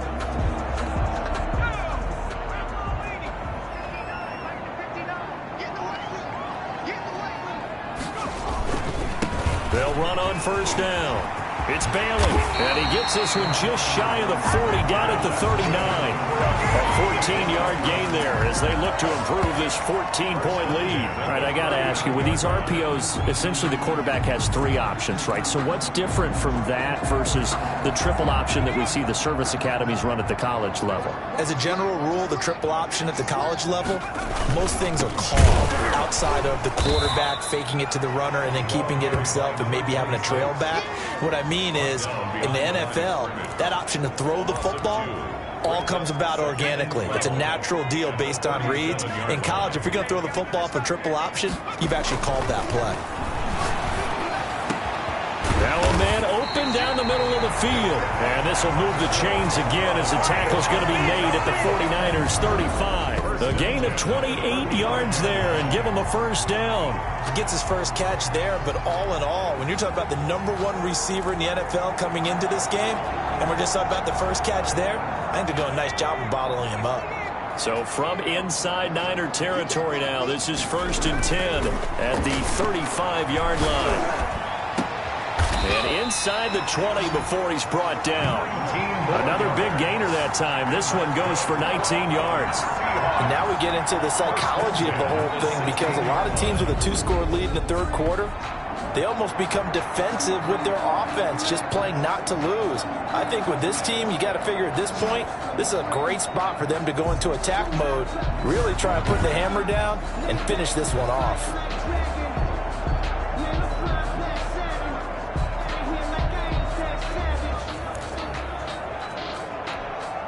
So the ball down to the 16 here for 1st and 10. Now a give right side. Bailey. And it's a fumble. And now it's scooped up by the 49ers. And a big turnover there as his guys will get the football back. He has been a workhorse for them in this game, and ball security hasn't been an issue until that point. Yeah, and let's face it, when he's going to carry the ball that many times, he becomes more and more of a target for the defense, knowing that he's going to be the primary guy. They'll just send more and more players towards him, trying to make sure they knock the ball free. So the ball down to the 16 here for 1st and 10.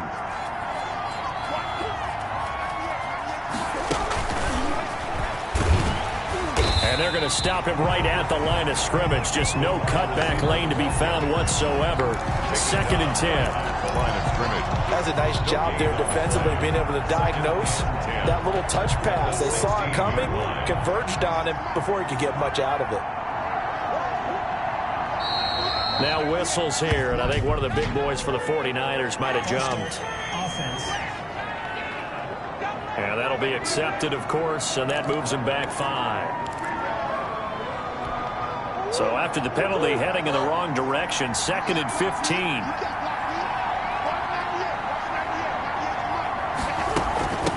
From the shotgun now, here's an inside give. And he'll take this one only up to about his 13-yard line. After getting stuffed on first down, not much better there. 2-yard gain. Well, they still have time to get him established, but in my estimation, they've got to pick up the urgency here. They've got to get quickly in and out of the huddle and run off a bunch more plays. Murray with a 3rd and long. They'll roll him out right. He may try and run for this. And he's going to be taken down here with a penalty flag on the field. Holding. Offense. Oh, no. That's a good chunk of yardage. It's going to be canceled out. And we always talk about hidden yardage in a game. That's going to count as that, because now it doesn't go on the books, but now they have to make that up again, don't they? 3rd and 10 wasn't going to be easy. Now after the holding penalty, they have to deal with a 3rd and 20. And that's going to be incomplete. The contact there enough to jar that ball free, and it brings up 4th down. As this old brain remembers, when I see 5 wide receivers on the field as a defender, I know the ball's coming out high. They expected it and got there and popped it free. Only 2 punts for him last week in the loss as he gets this one away. So a change of possession here on the punt. And this offense, they're going to have excellent field position. They take over with a 1st and 10 on the short side of the field. Seattle again getting ready to take over offensively. And they'll be looking to atone for last time's mistake of fumbling inside the red zone. Certainly they don't want to do that again. There's so much emphasis placed on red zone offense. I mean, you have periods devoted in practice just for that, because everyone knows how vital it is to put points on the board when you've entered that part of the field. And to come away with nothing, that's difficult for a team to handle. And difficult, and now we'll see if they can make it less difficult on themselves on this drive. A good run, got 7 on first. Here's 2nd and 3. A hit as he throws there, incomplete. A lot of times it's that first read that you had. Maybe you get it in pre-snap, and he locked in on his target, but he was covered quite well, and that one's incomplete. So the incomplete pass on the last play, and that leads us to a 3rd and 3. On 3rd down, it's Bailey. And he's got the first as they'll bring him down at the 28-yard line.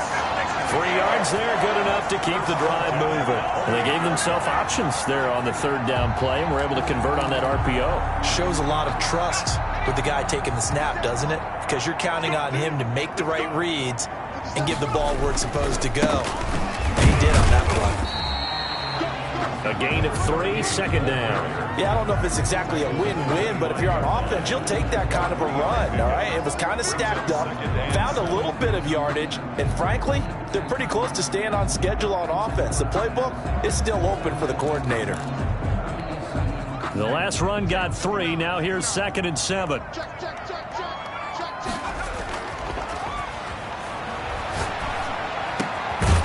He's got his man on the crossing route. And this will move the chains again as the tackle's going to be made at the 49ers' 12-yard line. Give them 14 on that one and a 1st down.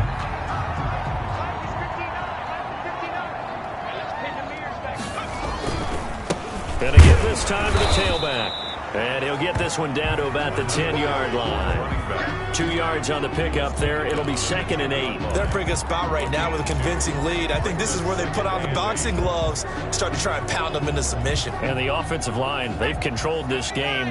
I don't see why that trend would change now. Here's 2nd and 8. End zone caught. Touchdown, Seattle. From 10 yards out. And the Seahawks find a way to stretch their lead. That drive that really increased their cushion felt very military to me. Very precise, methodical, that's one of the words you've taught me. And they just got it done. And slowly but surely now starting to pull away.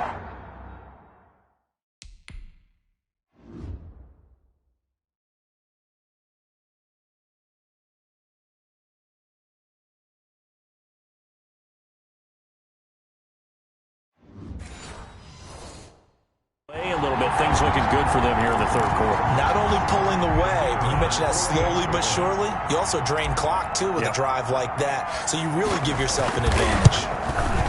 And it is now 21-0. So this drive spans 7 plays. And it all culminates with a Seattle score. 49ers, nothing.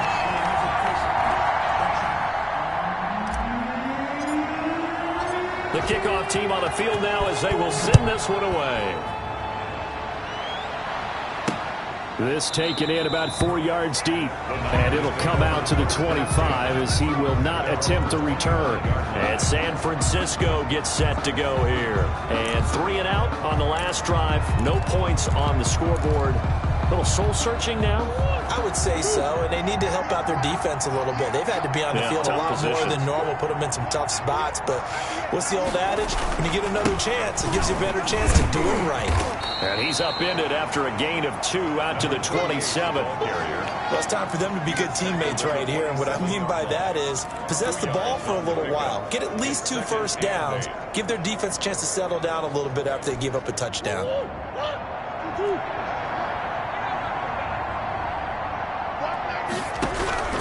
From the 27, Murray. And this one incomplete. Too much contact to hold on to that one, and it's 3rd down. We saw this a lot in the first half, and it continues. These receivers just not able to get much separation. So that means they have to win the 50-50 balls. They've got to go up with the defender and find a way to start coming down with them. And this time, contact and another incomplete pass. Flush to his right. And he's going to be stopped here a few yards short of the first as the tackle is made at the 33. Hey, baby, this ain't good enough for us. So that flag will cost him 15. And it doesn't matter anymore how you get the face mask. Any part of it, that's going to be 15 yards.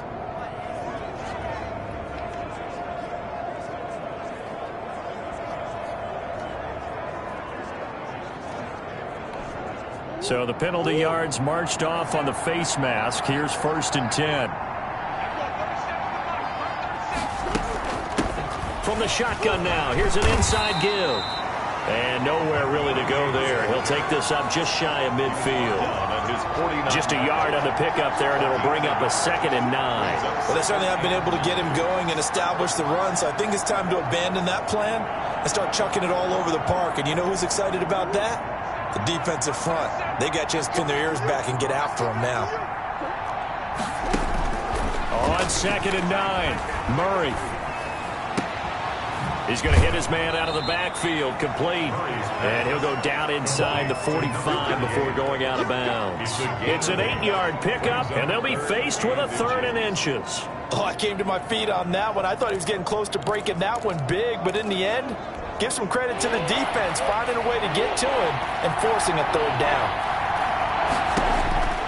From the gun on 3rd down, Murray. And that will be incomplete. And that one off the mark, a little late with a throw. Here comes the 49ers punter now, as he'll kick it away for the 2nd time. And now a low liner. I think he mishit it. And this punt sails over the sideline. And the spot, it looks to be right at the 25-yard line. As Seattle now ready to march onto the field. And now you've got the clock winding down here in the 3rd quarter. You're 3 scores to the good. What's your approach on this drive? Too early to fully commit to playing the clock game. Yet at the same time, you're also not going pell-mell like you would in 2-minute offense. This is what NFL offenses call 4-minute football. Take the clock out of the game a little bit, wind it down, but at the same time, keep advancing the ball down the field.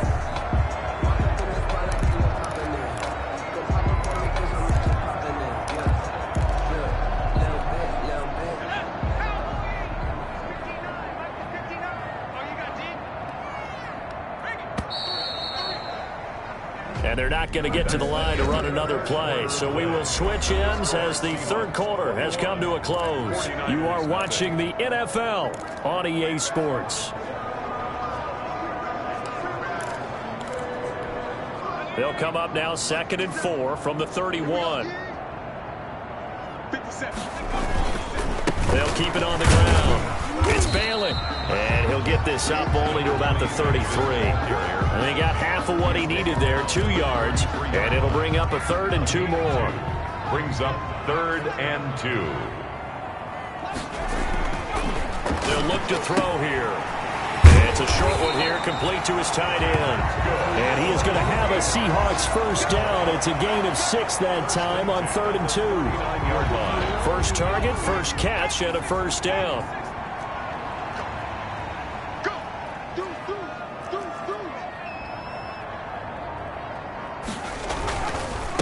And he'll give it here to his running back. He'll get about 3 as he's brought down right around the 42. Brandon, I've got to think this offensive line has got some smiles on its faces. And I know it sounds crazy, but they practiced for this back in training camp. They knew they'd be in situations where there'd be extra defenders in the box coming after them, trying to keep them from locking down a game. Right now, they want to show the world they're up to the challenge.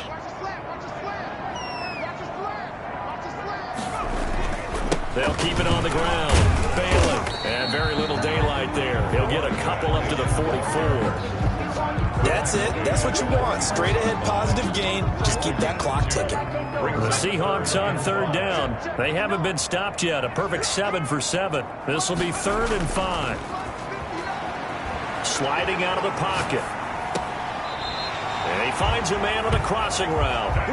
And he gets this to the other side of midfield across the 45 before going out. Now that's a big pickup right there. And so often we focus on how the quarterback's faking on play action. How about everyone being in on the deal and picking it up? 2nd, 3rd levels, you could see them trying to recover. They bit. Worked out offensively.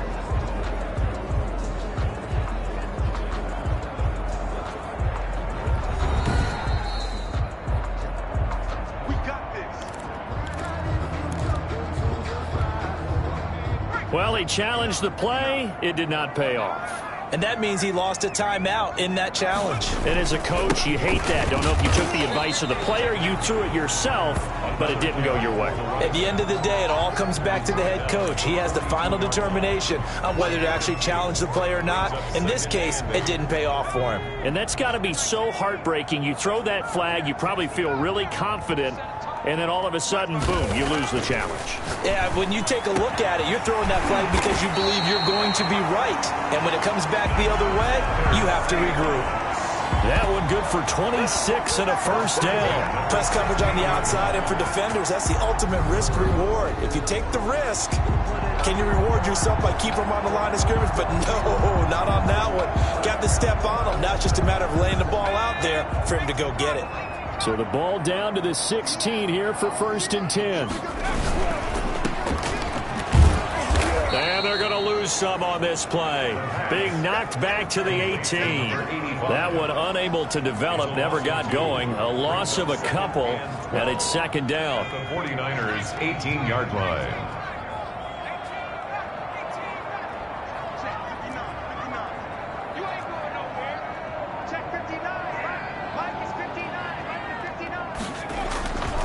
He'll look to throw. Escaping the pressure right.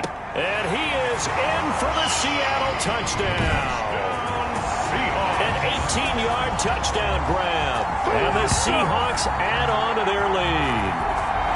They were still throwing with a comfortable lead here late, and now that lead even more comfortable. And your first thought is there bad blood that went into this one ahead of time, that maybe they're seeking some revenge or they just don't like him? But the other thing that always hits me is, are they worried about playoff positions? Are they worried about, do you need enough points in case...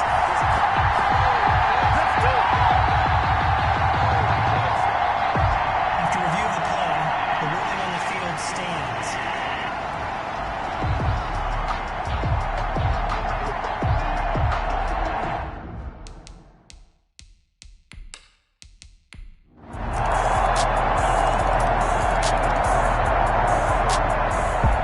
Victory here for Seattle, and it was their defense that really paved the way to this victory as they allowed the one touchdown, and that was all she wrote. Almost want to do the defense chant right now, right? Defense with a couple of claps in there, but no one wants to hear that from me. Let's just talk about how they got it done, though.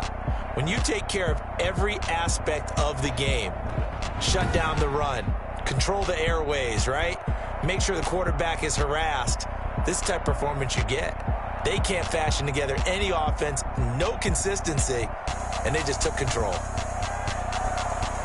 So for the Seahawks, they boost their record up to a strong 4-1. And they'll get another home date next week as the Raiders will come to town. Meanwhile, for the 49ers, things aren't looking good. It'll be an 0-5 start. And they'll try to make amends next week as they host the New Orleans Saints.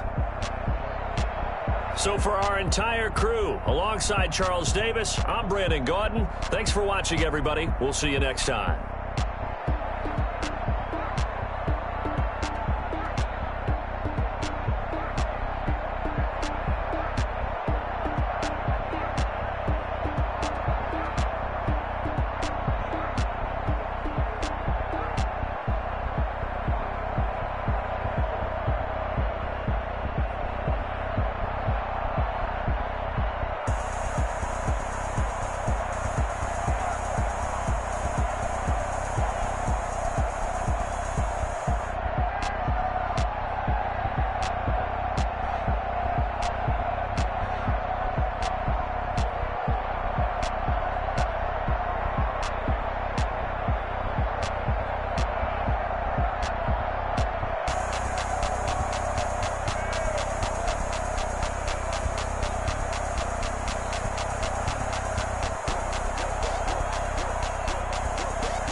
day. From Seattle, Washington, it's Week 6 of the NFL on EA Sports.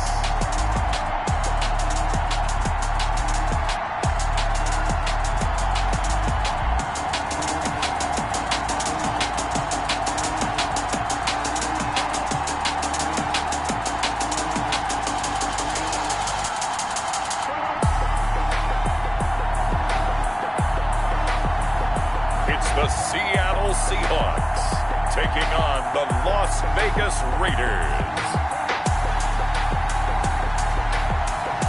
With Mount Rainier in the distance, there are few cities finer on a clear afternoon than this one, and we have a picture-perfect day for football at Lumen Field in Seattle.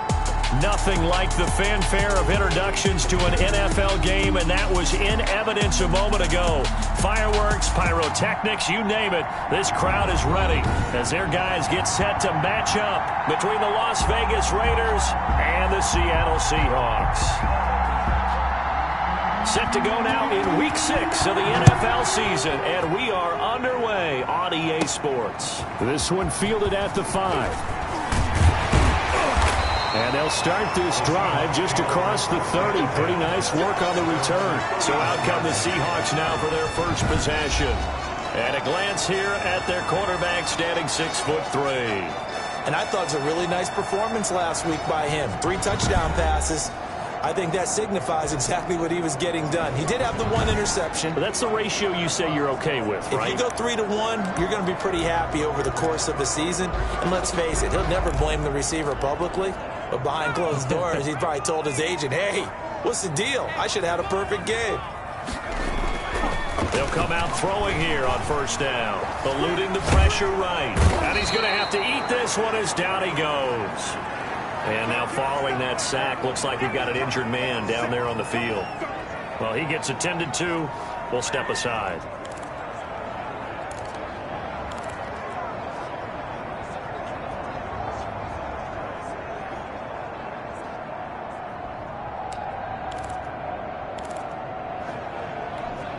Got to assume this defense will be charging again here. It's 2nd and 15. He takes this for 3 to the 29. Number 26 is the ball carrier.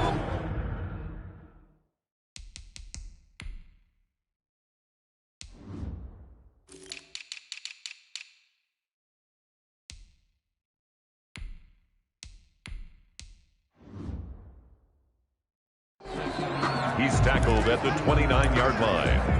That's a gain of 3. Brings up 3rd and 12.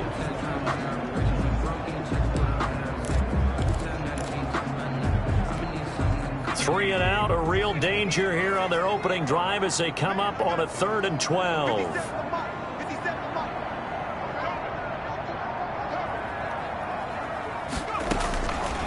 From the shotgun, he'll look to throw. Throwing right, and that's complete. And he'll get nothing out of that one. The completion there winds up a wash, and it'll bring up 4th down. The defense loves to hang their hat on that, don't they? You get a guy that catches the ball, but you stop him for no gain. Without a doubt, because they're also used to trying to catch people after the catch, and they miss. And that turns into what? A huge play. We've seen it so many times. In this case, though, catch was made, put down right on the spot. They'll score that a 36-yard punt, and the Raiders will take over now 1st and 10. So now it's the Raiders' turn to go on offense for the first time. And we get a glance here at their leader, the man who will be calling the plays under center.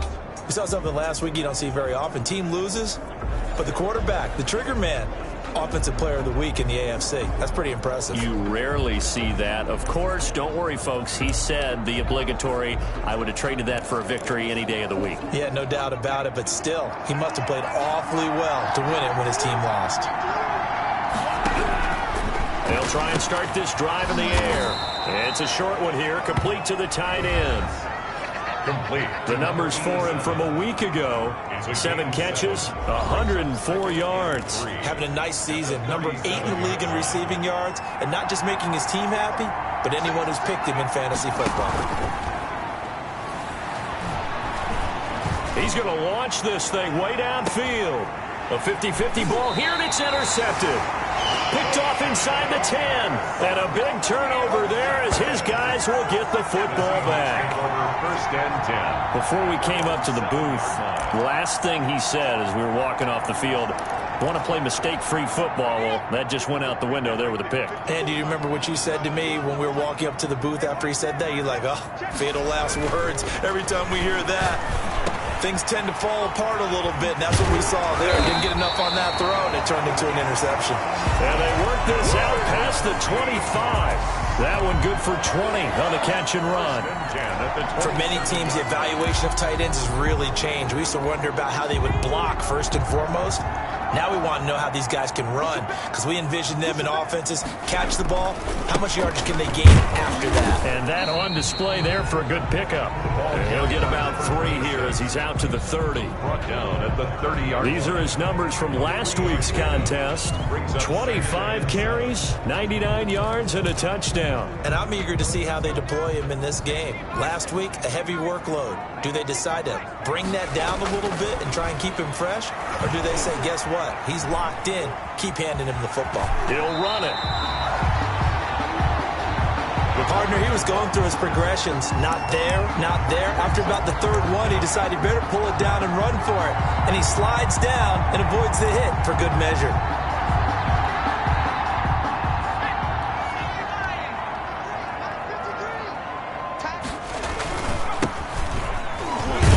And this will be a Seahawks first down as he's able to get this up past the 40. First and 10. That's about what you would expect since they're so efficient on picking up third downs in the top 5 in the NFL. It's all a mindset, and I'm guaranteeing you, it started in the offseason. Third down's important to them. They find a way to pick them up at a very good clip. On first down, he'll drop to throw. And that is incomplete. He couldn't hold on through the contact. Brings up second down.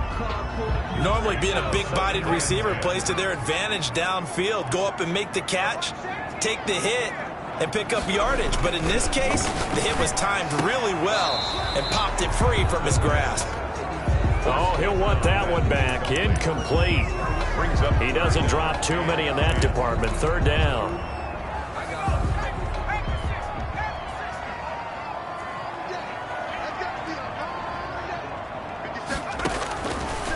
Out of the gun, they'll look to throw. And that is incomplete.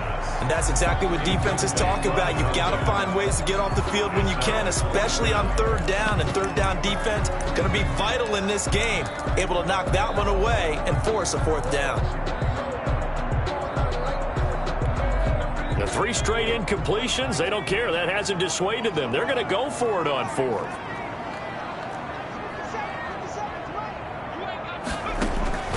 They're going to try and throw. Looking left side, and it's complete. And all the way in, touchdown Seattle. A big play there with touchdown number 8 on the year. And the Seahawks have taken a first quarter lead. That certainly went against the traditional ways of playing football, but who cares? Look at the result. Big touchdown. They went for it on their own side of the 50. So there's conservative, there's aggressive, and there's really aggressive, which is what we just saw there. Tip of the cap to them. And this will give the Seahawks a 7-0 lead. So that drive in total 8 plays. And the Seahawks capping it off with a touchdown.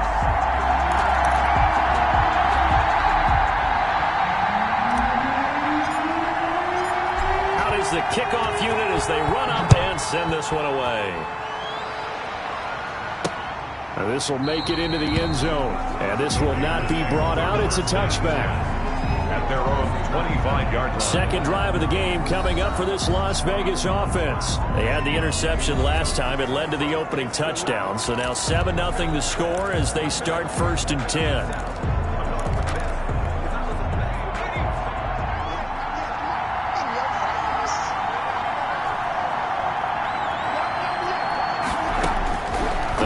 To the air here after the INT on the last drive.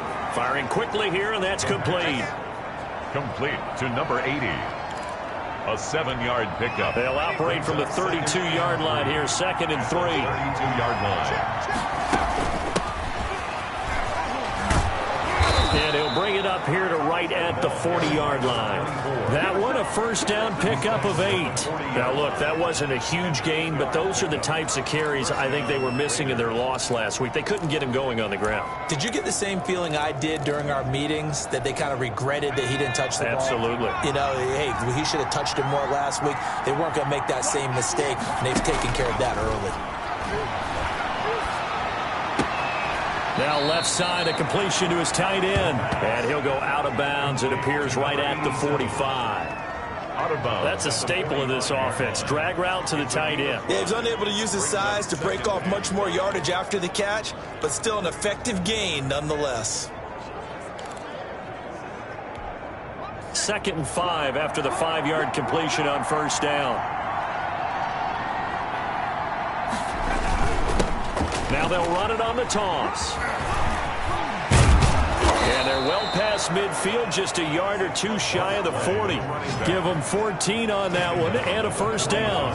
A nice toss play there to the left. More than enough room to move the chains. And you know what I love about that play as a broadcaster? Seeing the big guys move. Seeing them get upfield and take out defenders. You know what I hated as a defensive back? What? That exact same thing. Seeing those linemen coming downfield, getting ready to blot out the sun. They'll look to throw now on first down. Quick hitter here, it's complete. This will be stopped about 2 yards shy of the marker. 8-yard gain, 2nd and 2. Brings up 2nd and 2. Facing a 2nd and 2 after that last catch, good for 8 yards.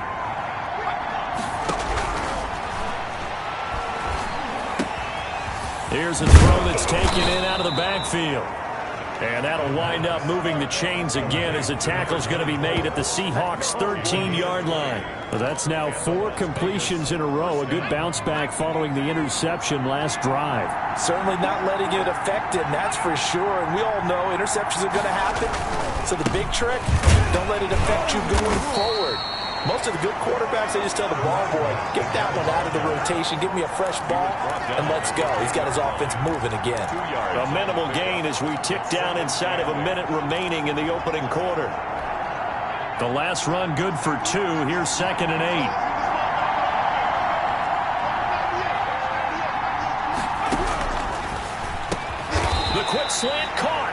And he'll be brought down here at the 3-yard line. His first catch, good for 8 and a first down.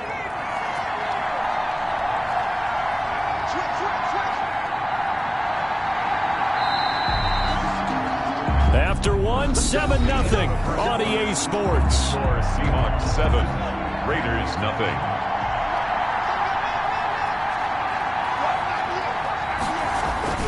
They'll try and run for it on 1st and goal. And he'll take it into the end zone for a Raider touchdown. A great play there. His 2nd touchdown on the season. And the Raiders, they're within an extra point of tying this thing up. For the extra point. A strong, determined run there, Charles, to get in for 6 points. This is why it's such a team game, isn't it? And I know that sounds really generic and it sounds almost trite, but the blocks were made up front, offensive line, collective victory at the line of scrimmage and downfield. And how about the finish to the run all the way into the end zone? And the tackle going to be made right there at the 25-yard line. At their own 25-yard line. The Seattle offense now set to come back out on the field. Good drive last time. Really effective passing the football. Do you maybe mix it up, now go to the ground game and surprise the defense a little bit? I would anticipate the defense making some changes, but I wouldn't necessarily just absolutely go in the opposite direction. They're doing so well throwing the ball. Yeah, why I wouldn't change it up until they showed me a reason to do so. And nothing but daylight ahead. And he's going to have this down deep into Vegas territory. Pass interference. Defense. So with the pass being completed, they'll go ahead and take that instead. Nothing extra to be gained. Pass interference at the spot, completed the pass. That was your play, so it might as well have not even had the penalty.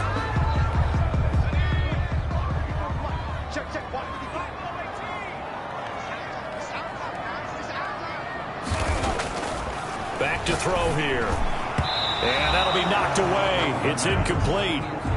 That's a nice job there because you've got to play the ball, not the man when in coverage. That'll keep you away from a lot of needless penalties, and he's able to knock that one away. And 2nd and 10, he'll look to throw again. This will be caught just inside the 10. And now they're inside the 10 as he's brought down at the 9. They get 7 out of that, so they're left with a 3rd and 3. And a lot of people ask the same question all the time. Why do we see so many slants in the red zone? Well, the windows are tighter. Everything's more condensed. It has to be quicker, and you've got to deliver the ball on time. Your biggest worry, ball gets tipped in the air, because if that happens, then it's fair game for the defense.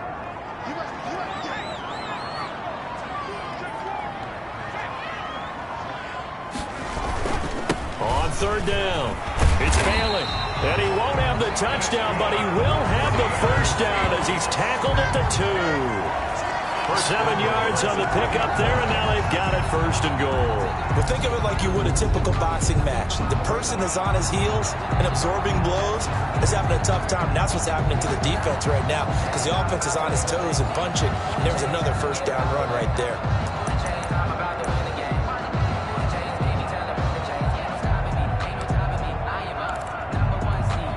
And they've got 3 tight ends here on 1st and goal to add some extra mass. They'll try to run this one in. And they will stop him after a fairly minimal pickup. Only a yard that time, 2nd and goal. Well, he did get a taste the previous week. He got into the end zone, trying his best to get there in this game. So far, he's been denied.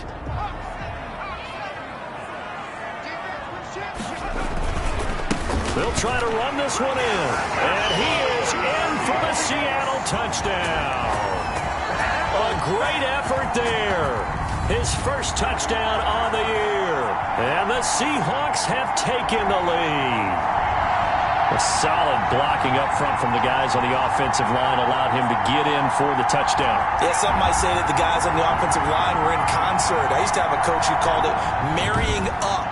Meaning, when you get on a guy, you just stay right there. Each guy has his own assignment. That allowed the runner to make the big move towards the end zone. They'll try here for the extra point. No, he missed the PAT. No good on the extra point, so a letdown there. And this will stay a 6-point ball game.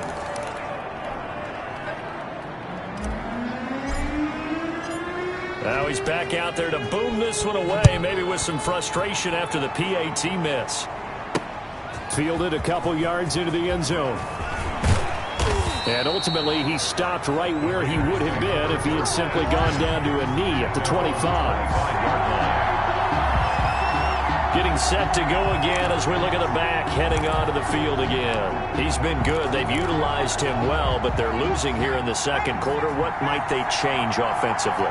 I think that what you try and do is expand how you get the ball to him a little bit. Get him out in open space, maybe swing the ball to him. What's that they used to call in the West Coast offense, the long handoff? Yeah. Serve as your running play that way, as well as continue to feed him the football. Some of these runs now may pop bigger later in the game because of the effects of running it. Sometimes people, after a while, they don't want to tackle him anymore, or they get tired, or they get out of position, or he runs through tackles. Continue to feed him the ball. He's having that kind of game. Yeah, might they get him the ball in some space in some different ways here. He lost 2 there, and it's 3rd down. Well, I know it goes against the instincts of the person catching the ball because all you're ever taught is catch the football, don't drop it. But drop it there. Yeah, in that situation, dropping it would have been better. End up losing yardage, even though they completed the pass. As good as a sack. Yeah, how about that? Although they won't get the same credit for it, and it won't help them at contract time. And that will be incomplete. Well, they weren't scared to let it fly, but it falls to the ground and brings up 4th down. Well, when you've got a tight end who can run, you've got to give him a shot to unlock the defense. Want to see what they can get, taking the big shot downfield. That one winds up incomplete. On is the punt team now as this one's sent away. And he goes out of bounds just shy of the 45. And that'll be a return of 12 following a very nice punt. And the offense will take over with a new set of downs. So here are the Seahawks ready to take over on offense. They've won 2 straight, and they lead this one as well as they come up on 1st and 10. And nowhere to fit that football in. It's knocked away and incomplete. Receiver coaches preach to their guys all the time. Separation, that's what's going to make the play successful.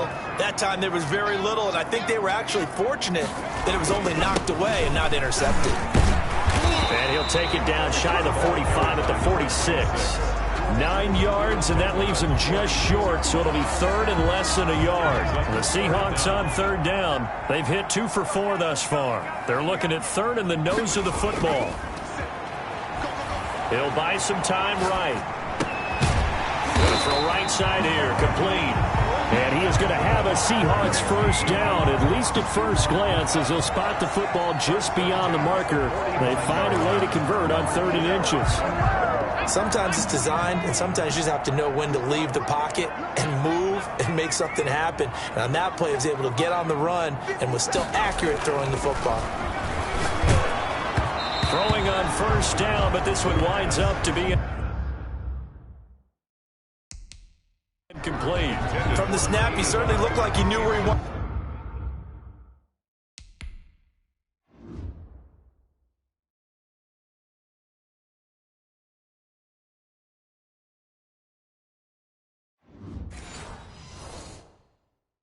To go with the ball, but surprise, that guy was covered. So that took his attention elsewhere to no avail. So after the incompletion on first, now 2nd and 10. Now a handoff here to his running back. And he gets this inside the 35-yard line. Now we're going to get a timeout here as it looks like there's a Seahawk injured on the play. We'll check on his status when we get back. From the 32 now, here's 1st and 10.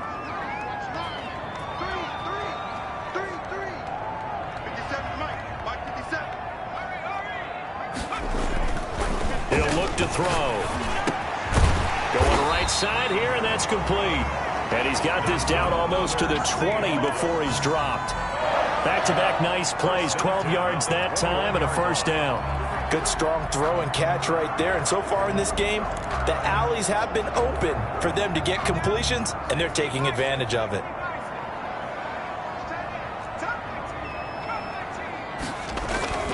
They're going to look to throw. Throwing right, and that's complete. And able to get him down, but he does reach the 5. Giving back-to-back catches now. That one for 16, and another first down. If you're going to blitz, likely going to leave you in man coverage with this guy, and that is less than ideal. It is, because just about any offense that has an elite receiver, if you blitz and have him in man coverage, you're going to him, even if he has an elite defender on him, because he usually knows where the ball is before the defender does. And he will take this one in for the Seattle touchdown. A great play there with touchdown number 7 on the year. And the Seahawks are able to stretch that lead out a bit further. We got a little bit of everything on that run. Offensive line creating some space, but how about the guy running behind his pads into the end zone? What does that mean when a guy says running behind his pad? It means that he's going to be a physical runner. That way he's able to use his shoulder pads, his forearms, anything to ward off people. The power is way forward. Point after, up and good. And the lead now stands at 13.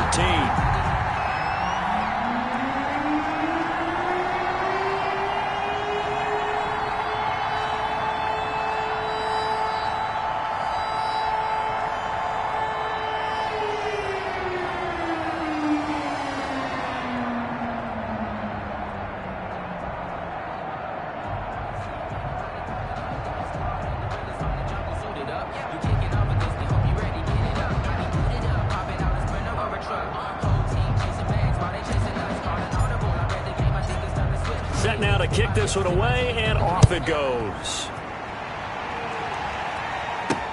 Fielded a couple yards into the end zone. Now a hit and a loose football. Fumble on the play. Recovered by the Seahawks. And careless with a football there on the kick return. And one thing I love about going to practices is trying to get around coaches and hear their catchphrases and what they really emphasize. We haven't been to a single one yet this year where a guy fielding a kick, you don't hear, tuck it away, tuck it away, tuck it away. And this time, they turned it over. Ball security eluded him. And this is caught at the 8. And he will score. Touchdown, Seattle. A 22-yard touchdown grab. And the Seahawks find a way to stretch their lead.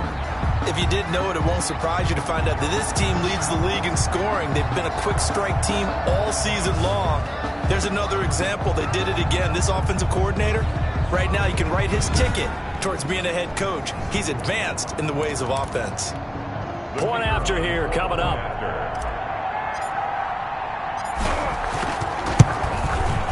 And that one pushes the lead up to an even 20. Well, they got the ball in great field position. One play later, boom, end zone.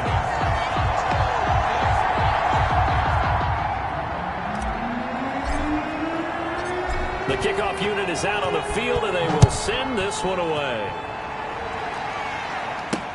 Now this will make it into the end zone. And not willing to risk another fumble, he'll sit on this one. It's a touchback. Here's Las Vegas ready to take the field. And with this deficit, you can't have too many more drives like the last drive where you had to punt it away. You know what I would tell my offense right here? The punter doesn't exist, guys. He doesn't even exist. He's not a team anymore. I just cut him, all right? So you've got to go out and create some offense for us here and give us some points. No way does that guy get on the field on this drive. Poor punter. Yeah, it wasn't his fault. But, hey, listen, there's got to be casualties at times. We're trying to win a game. And he's going to be dropped following a pickup of 7 past the 30 to the 32. A solid run on first down. Gain of 7 leaves him with a 2nd and 3. Well, no matter how they phrase it, staying on schedule, staying ahead of the sticks, whatever you want to call it, 7 yards on first down, that fits the bill. 2 minutes remaining in this first half of football.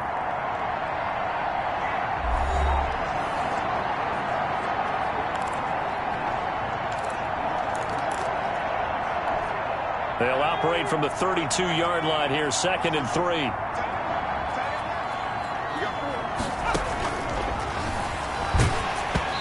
The ball comes out on the hit, but they'll say it's incomplete.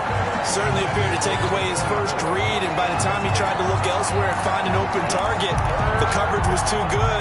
That one falls incomplete. So the incomplete pass on the last play, and that leads us to a 3rd and 3. And almost picked off. I guess the good news for them now, it's 4th down. Has to be a little bit of frustration there. Back-to-back incompletions. Receivers blanketed on both attempts, this time on 3rd down.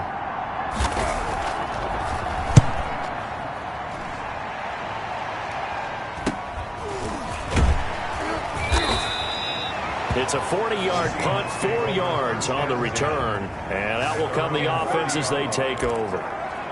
Seattle again getting ready to take over offensively. They've really distanced themselves. They have put the pedal to the metal, I guess, so to speak. So definitely have them in the rearview mirror, don't they? I mean, you're exactly right.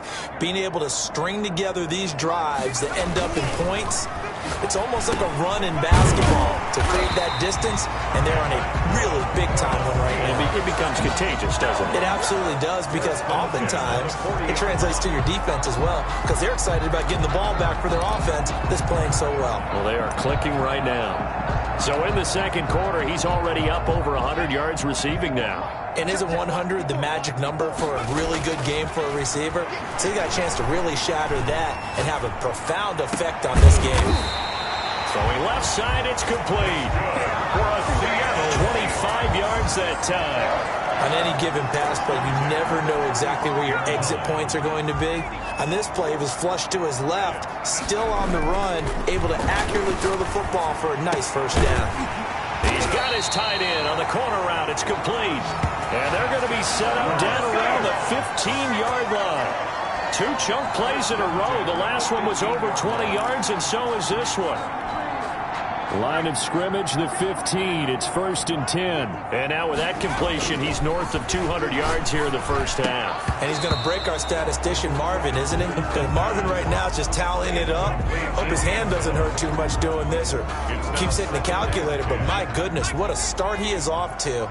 By the end of this game, he could have monster numbers. He just wants to continue to be accurate.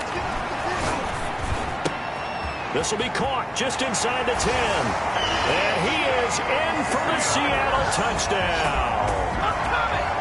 A 15-yard touchdown grab. And the Seahawks add on to their lead. That score that they just gave up there, that's a tough one for their defense to swallow because they've had a tough time through the first 2 quarters. They really were determined to get a stop there, unable to do so. That makes their comeback hopes that much more difficult.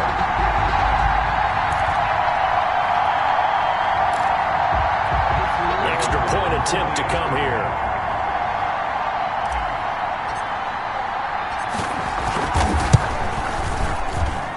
And that stretches the lead to 27.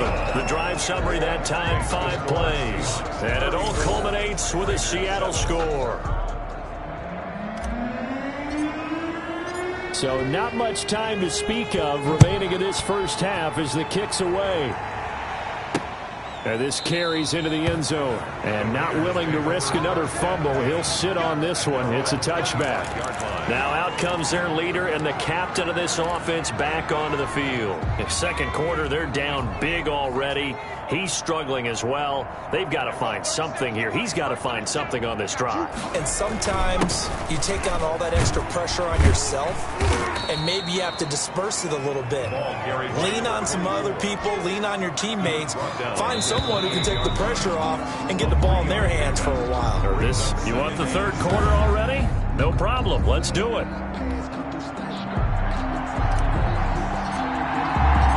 The Raiders are going to have it first, and they trail here as we get back to it in this third quarter of action. This taken in about 4 yards deep.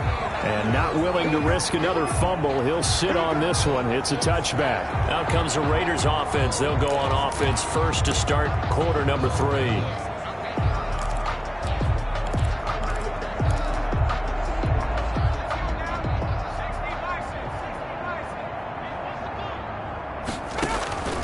They'll come out throwing here to start the drive. I think he's got to be careful not to force anything into coverage right there. There weren't really any throwing lanes, but the best part for him, he's got second and third down to fall back on. Going to give this time to the tailback. And he's upended at the 33 following a good pickup of 8. So much of the game today, we're looking for hybrid players, guys who can do a combination of jobs. And anyone who plays a strong safety position, now more than ever, is a hybrid-type player. Half defensive back that covers passes and half linebacker that makes tackles. We just saw the linebacker make that play. Oh, they would have gotten a conversion if he could hold on. Instead, the drop means it'll be 4th down. That's an excellent job right there on third down. Like any defense, you never want to let them get anything started, and that would have been a first down. Instead, you saw the contact on time, no penalty, and before this drive could get wings, it's 4th down. A 39-yard punt, a return of 5, and it'll be Seahawk football, 1st and 10. Here comes the Seahawks offensive unit. They'll have it first to begin the third. They were able to get the ball back here, didn't surrender any points. Now they'll look to add to that lead. And how about the boost the defense gave them? Going right out on the field, shutting them down, not giving up any points, and turning the ball back over. They want to do their part now and show them a little respect and some gratitude by scoring some points. And to get a little more cushion. Got to give a nod of appreciation to some of those guys up front over on that left side. Several key blocks sprung him. No appreciation for the guys from the backside that didn't allow any leakage and anybody could run him down from the backside. They're at the kids' table. Okay, so front side guys, good. Yeah. Backside guys, meh. That's what you're supposed to do? I've had better. Okay, either way, worked out quite well, didn't it? A nice sizable gain. And that's going to be incomplete. Too tough to hold on to that one. It's 2nd down. Oftentimes when you're losing a game and the team's still throwing with this kind of a lead, you start playing a little more physically. And they took that opportunity right there to be extremely physical and force that incompletion. He'll try again with the arm here on 2nd down. Oh, he got position on him, and he pulls it in. A first down there on a pickup of 25. 1st and 10 at the 18-yard line. That was an excellent read right there. Saw cover 1. That means it's just a single high safety. So you know if you throw the ball to the outside part of the field, help is going to be a little bit late getting there. And he puts one out there for a big-time completion.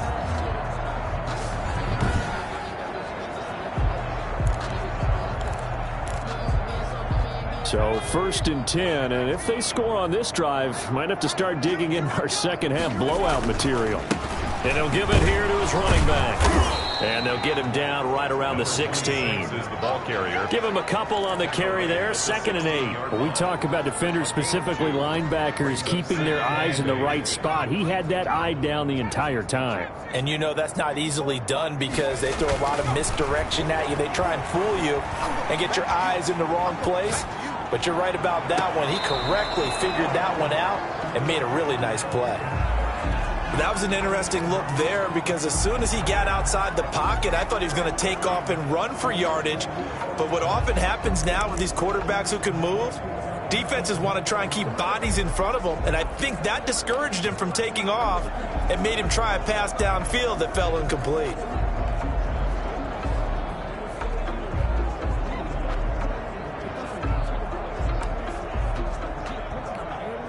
So the failure to connect on 2nd down, that leaves him staring up here at a 3rd and 8. And he's got it. Caught in the end zone for the Seahawk touchdown. A 16-yard touchdown.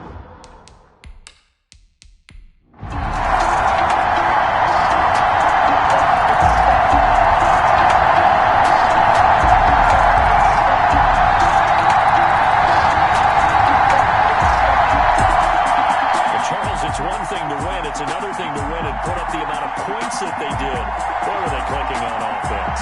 They can't help but feel great about themselves, can they? I mean, what a game to put up that number of points, continually feel like they're moving the ball and things are working and clicking. They think that they can bottle this and carry it with them. As an offensive coordinator, you just don't think you can do anything wrong. Whatever you call, run, pass, it's all going to work. That's called being in the zone. So for the Seahawks, their strong start to the year continues as they're up to 5-1. And they'll hit the road next week to take on the Arizona Cardinals. Meanwhile, for Las Vegas, the losses are piling. They dropped to 1-5 now. And now they'll head to the bye week as they'll be back in action in Week 8. Thanks for tuning in, everybody. Alongside Charles Davis, we thank our entire crew. I'm Brandon Gaudin. This is the NFL on EA Sports.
Glendale, Arizona.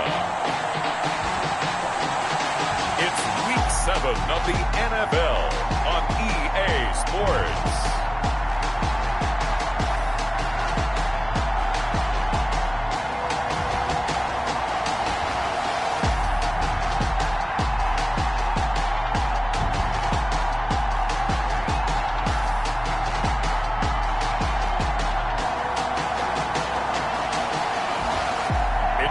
Arizona Cardinals taking on the Seattle Seahawks.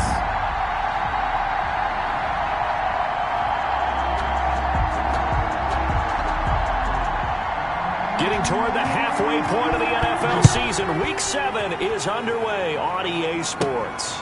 This one fielded at the 5. And he'll be stopped up at the 25. First and 10. So out come the Seahawks now for their first possession. And they will be led out by their 6'3" quarterback. Not sure what you thought, but I thought it was appropriate when he walked into our meeting with his arm totally encased in ice, because he threw 5 touchdown passes last week and won the NFC Offensive Player of the Week award. Yeah, but reading the paper this morning, and he said, gosh, I actually thought I should have got 6 or 7. But still, it was an amazing performance a week ago. Boy, I'll tell you what, if he thought he should have had 6 or 7, that's a guy who's an absolute perfectionist, not just greedy.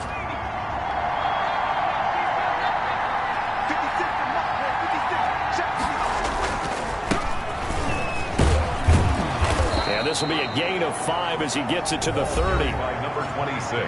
The numbers for him from a week ago: 23 carries, 130 in the yardage department, and a touchdown, 2. And when you lead the league in rushing for this stretch of time, now you take on the identity. You now lead the team, and everything runs through you in terms of offense. Now a give, right side. It's Balin, and they take him down, losing yardage back at the 27. This will be a loss of 3, and now a much tougher third down looming. This defense is a difficult one to prepare for, one of the best in the league. They'll come at you from all angles, and they did a nice job there stopping him for a loss. An early tough test on the opening drive. This is 3rd and 8. Now a shotgun snap as they'll look to throw.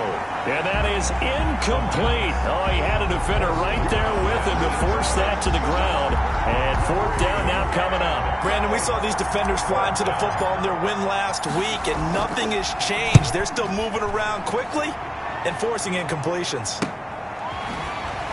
And he gets this up across the 35 before he's out of bounds. So possession goes over here on the punt. And the Cards will take over 1st and 10. So out come the Cardinals now for their opening drive. And they'll be led out by the guy under center, Charles, their quarterback. And what I enjoyed in preparing for this game was talking not just with the coaching staff, but with him as well. And I found it interesting that the coaching staff sees him one way, and he sees himself an entirely different way. Yeah, one thing he said he's always working on, we know he's not bad at this, but his footwork, always wants to improve that, and that's something he's going to focus on here. And what was so funny, what the offensive coordinator say right off the top, he's got great footwork. Love his footwork. So this guy is never satisfied. Right off the bat, it's a 1st down to start the drive, 12 yards.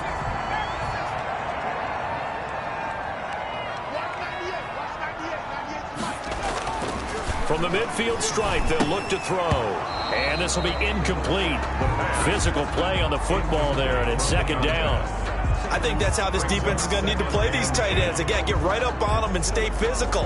And that paid off on that play, helping force that incompletion. An incomplete pass on 1st down. That leads to a 2nd and 10. Now a toss left side into the hands of his tight end. 9 yards, not quite enough, and they'll be left now with 3rd and 1. Let's not quibble about the gain there on 2nd down. That was a positive play because that was a take-what-you-can-get situation. Got out to the tight end. Now it gives him a much better opportunity to convert on 3rd down. They'll try and run for the first with Hillman. And he's going to have the 1st down, yardage to the 35. 7 yards there, good enough to move the sticks. On 3rd down, that's a good job of situational football and understanding where the 1st down marker was and getting there. Ball up to the 35 now as they come up on 1st and 10. Back to throw. player. Blitz coming, and down he goes. Taken down and sacked. Well, competition comes up in so many different ways. And right now, this unit, their competition is who's going to get to the quarterback the most times. Had about 5 sacks last week, and we just saw their first one of this game. Don't need it all back at once, but you figure they're going to need something here. 17 yards to go on second down. Now he's going to swing this one out to his running back. And this winds up a pickup of 2, maybe 2.5 to about the 39. That might feel like a little bit of a lost opportunity there for the offense because the defense brought pressure that time.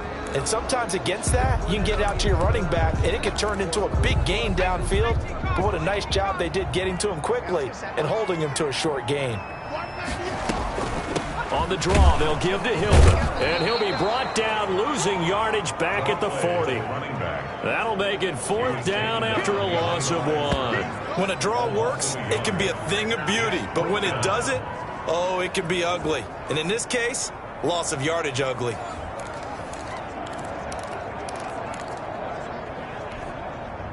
Here comes the Cardinals punter now, as he should be able to pin him back deep here with his first punt. And he was called on 3 times in the win last week as his first one here's away. And this will be out of bounds. Now it's a question of where they'll mark it. And they'll say it crosses at the 11-yard line. Seattle's offense coming back onto the field, ready for their second drive. And they're coming off a 3-and-out, my friend. I think they've got to look at that play sheet and go to a spot that they haven't gone before. Time to shake things up a little bit to try and get this offense moving. Okay, so how do you do that? How do you shake things up? You look at what you've called before, realize it hasn't worked Go to so something well, else. and maybe you try and find one of those special plays from one of your better players, and maybe try and hit something big and get things going in the excitement area.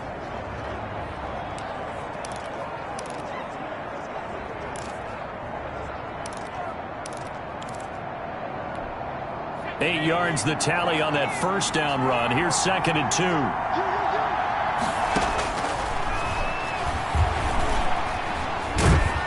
And he can't find anywhere to go with it, and he goes down. A loss of 7 yards. You know darn well both of these teams reviewed the film and saw that this defense had 5 sacks last week. They got to keep their QB upright. And they're going to try their best to do exactly that. But they're facing a team where getting to the quarterback is a mindset. It's a mantra for them. And they play a game within the game. And you know what it is? Let's race to the quarterback and see who gets there first. Nothing open downfield. He keeps it himself for 11 and a first down. When they watch film of this game and hand out the grade sheets, he's going to really like getting a double plus on this play. Why? He scrambled and picks up a first down. But what else does he do? Pressure comes and the Cardinals bring him down. A loss of a yard. Tell you what, he did not have much time there to scan the field before he was ducking and covering. Did it appear to you, as it did to me, that the defensive front won their play really quickly? Meaning the guys in front of them had almost no chance to block them. They were on him in a hurry. The sack cost him only a yard. It's 2nd and 11. Here's a throw out wide, complete to his running back right side. So the screen good for only 2. Now it's 3rd down. I wonder what was going through his mind when he got the play call. He just got sacked on the previous play. He knows they're coming after him again. A little bit of guts to stand in there and take the hit and successfully complete the screen pass. Really well done.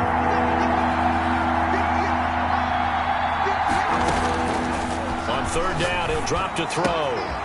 Got a man, and he hits him in stride. And he is going to have a Seahawks first down as they're able to get the 3rd down conversion.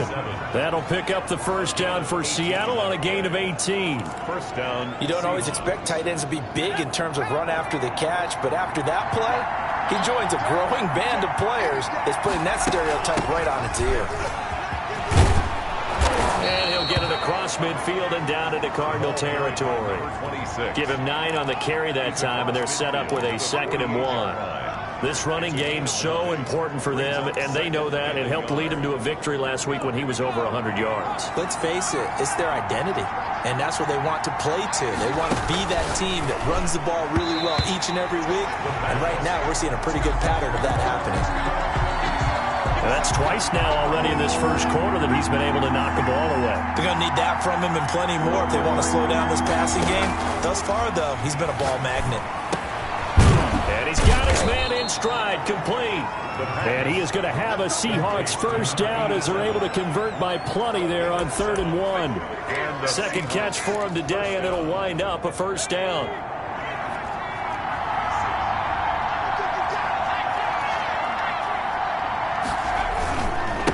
Now a handoff here to his running back. And little room to maneuver there. He gets it down to about the 39. It's a gain of a yard, and it'll take us to the end of the first quarter. Well, sometimes you just have to give credit to the defense. Great job there at the point of attack, holding up. They won their battles at the line of scrimmage, left him no space to try and run. A really nice job swarming to the ball carrier. And he is met quickly in the backfield. Down he goes, folded like a lawn chair.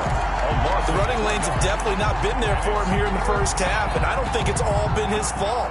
His offensive line hasn't given him much space. A loss results there.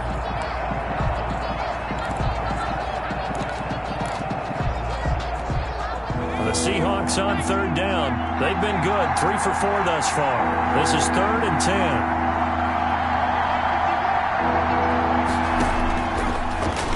Throw here out of the gun. And the defense has it covered. It's intercepted. Picked off near the 34.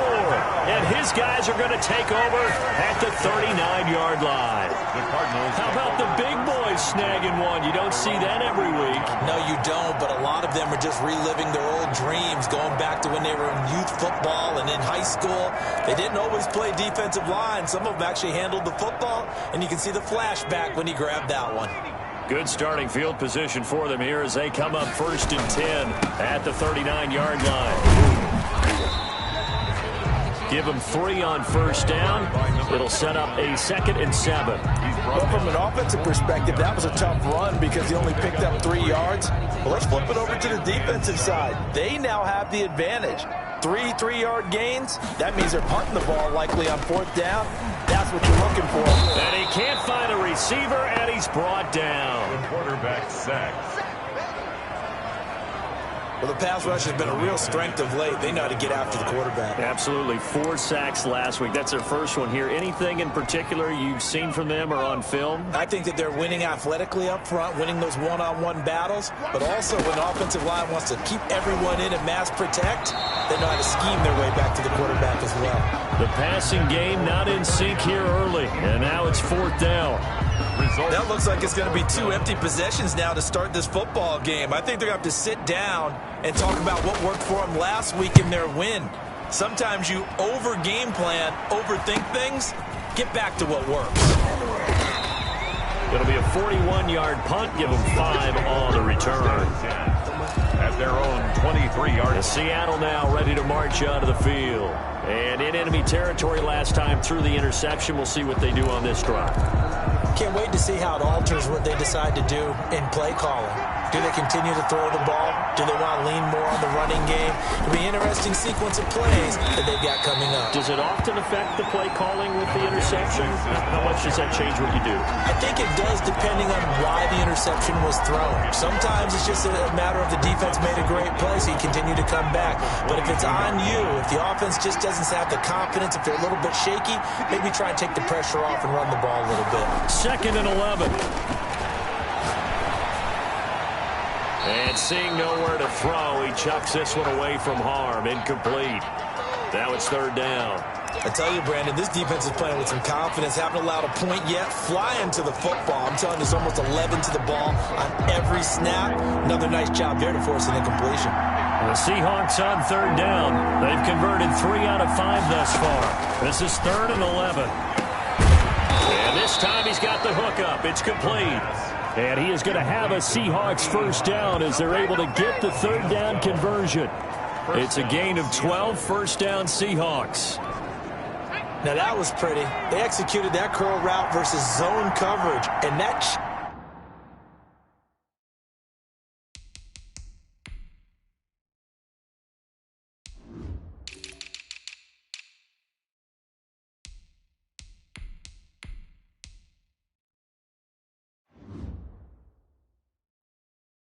changes things a little bit because against man, it's often a tight curl, tight, sharply run route. Against zone, you're just looking for that open spot, that dead area, so you make curl a little bit wider just to get to that place. And usually a tight window. He fired a bullet in there for the completion. Brings up second. Brandon, all things considered, they have to feel pretty good about getting that type of a gain considering the blitz that they just had against them.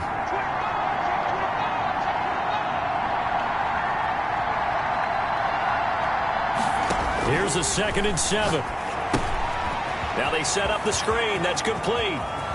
And he gets this to the other side of midfield across the 45 before going out. 19 yards to pick up there. Move the chains. They ran that one well. And not only did they pick up a nice chunk of yardage on the screen, they sent a message to the defense. Rush the passer all you want, but you better be careful. We can hit you going back the other direction. This offense finding its legs now. Here's another 1st and 10.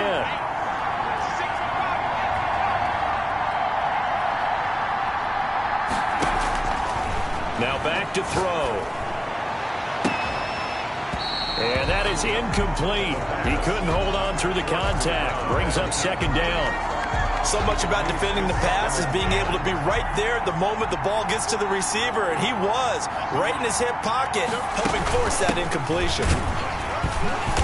And he's going to be met at the line of scrimmage and taken down.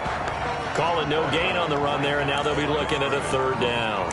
And as a defensive end, getting off the ball quickly, swarming to the football, making a tackle, that's what we saw right there. Yeah, that's what their job is, and really a lot of the time they have to throttle back a little bit in the run game because you know those defensive ends, they're like in a sprinter stance. They're just headed straight for the quarterback. That was good recognition on that play to hold them to no gain.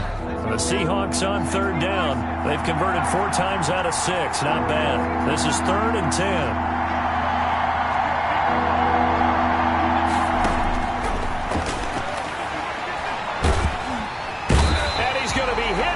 Taken down. Back right around the 48-yard line. He was trying to keep his eyes downfield. Nobody came open. He's trying to do everything that he had been taught, right? Every bit of the technique.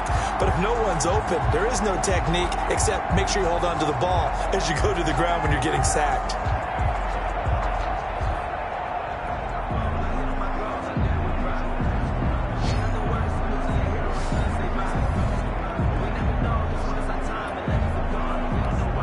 The Seahawks send out their punter as he'll punt it away for the 2nd time.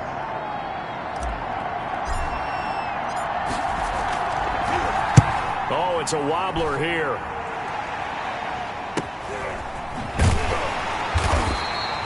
A special teams mistake there, no doubt. Just 26 yards officially on the punt. The football going back over to Arizona now. We've seen both of these offenses still sort of in that figuring things out phase, but I suspect some action on the scoreboard soon as they start out here 1st and 10. From the gun, Bear. And a quick throw here, that's complete. He'll be stopped at the 35, but not before he picks up 7 yards. A 7-yard pickup.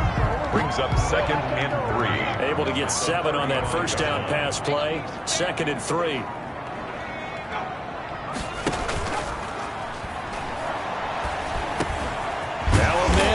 Down the middle of the field. And he'll be taken down, but not before he gets into enemy territory. The goal for any offense versus his own defense, find the holes where guys are available and put the ball on the receiver before any defender can step up and fill it. They did it well there. Perfectly executed crossing route. Here's a 1st down throw that's complete. And a 5-yard gain gets him to the 42. 5 yards on the catch there, brings up 2nd down. And 5 at the 42. 2 minutes on the clock in what's been a scoreless 1st half.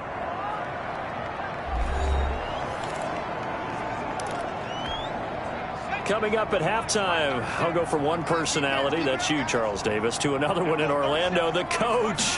He'll have stats and scores from around the NFL. You and Jonathan Coachman both larger than life. No doubt about it. But you're stuck with me in this booth, yes, and he's miles away and smiling. And happy. Now, after the completion, we're going to get a timeout, an injured player.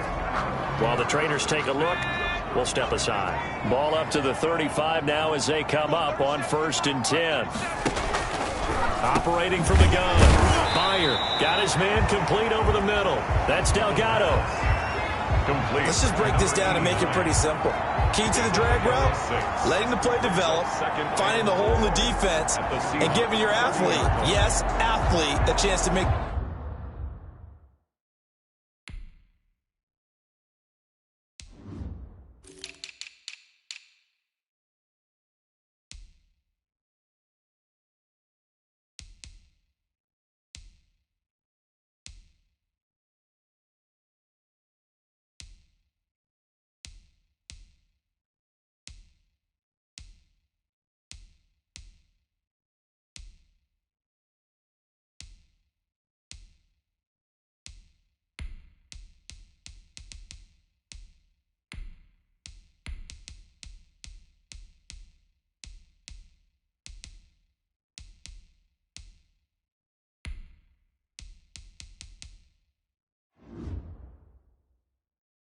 Something happened once he has the ball in his hands.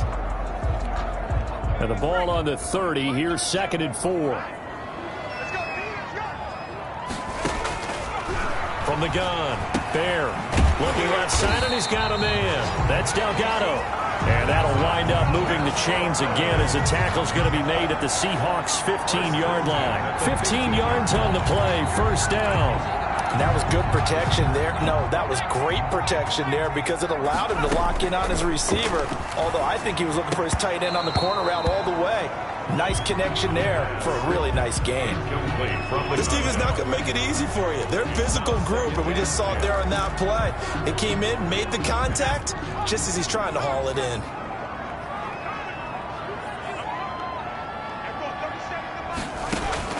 Throwing again. Meyer on the move to his left. He'll try and run it. And able to break one tackle, but then quickly brought down. But a nice little gain. The Cardinals going to use the first of their timeouts, as they'll stop it with just over a minute to go before halftime. This will be play number 8 here on the drive. It's 3rd and a yard. They go to Hillman on the screen. And this is going to result in losing yardage. They're driven back to the 8-yard line. Now the Seahawks call the second of their 3 timeouts, as the stoppage will come with a little under a minute to go in this first half. And his kick is right there. It's good. And we have action on the scoreboard just before halftime. It's 3-0. So still no touchdowns in the first half, but we do have some action on the scoreboard with the field goal. So maybe now the mentality changes in this game, because anytime you get to the red zone and if you don't come away with 6 points, you feel like it's a disappointment. In a game like this one, being able to kick field goals means you're right there, and then you're just looking for that big break to take you over the top. And he's up across the 25 and down at the 28.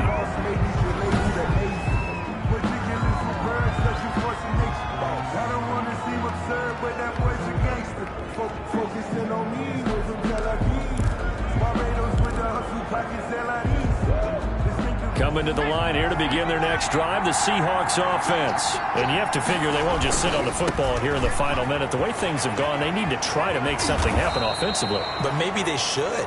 Maybe they should sit on it here because of what you just said. They haven't made anything happen offensively. Getting ready to go into the half, give them a chance to take a deep breath, exhale a little bit, and start over. I don't know if this is the time to push it myself. Yeah, right now under 100 yards of total offense. Back to throw now on first down. And that's going to be incomplete. Too tough to hold on to that one. It's 2nd down. It's another zone defense. It looks like it's open for possibilities, but they did a nice job patrolling the middle of the field and forcing an incompletion.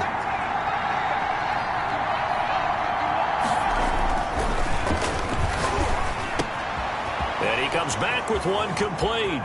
And he is out of bounds inside the 35. That'll wind up a gain of 27 on the catch and run. Oh, that was a nice job there. Quarterback and receiver reading the pressure that was brought. They both knew it was going to open up the middle of the field. Nice little shake and bake at the line of scrimmage, got right into his route. And the quarterback hit him in stride, and he was able to run free after the catch. Now on first down, he'll drop to throw it. He's going to find his running back. It's complete. The completion, but they go in the wrong direction. A loss of yards, and now they're dealing with a 2nd and long. If you're a selfish player and you're throwing the ball, you're cool with the completion. Maybe not so cool with the yardage loss, though, huh? Yeah, you went backwards on the yardage. Hey, it kind of works like a sack for the defense there. Yeah, it's a really big play for them, right? Able to figure it out, sniff it out, and finish it off. Nowhere to go here. He lost the football. Now the Seahawks forced to use their 3rd and final timeout as they'll stop the clock with 26 seconds to go until halftime. The good news, they kept the ball. Bad news, it's 3rd and long.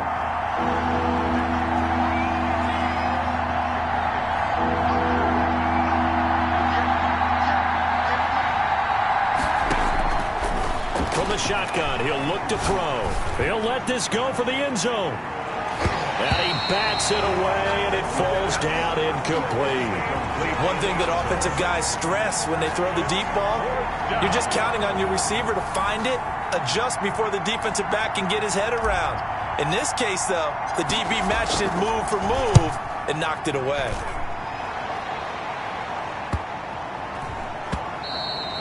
And this one hits at the 3 and then bounds into the end zone for a touchback. At their own 20-yard line.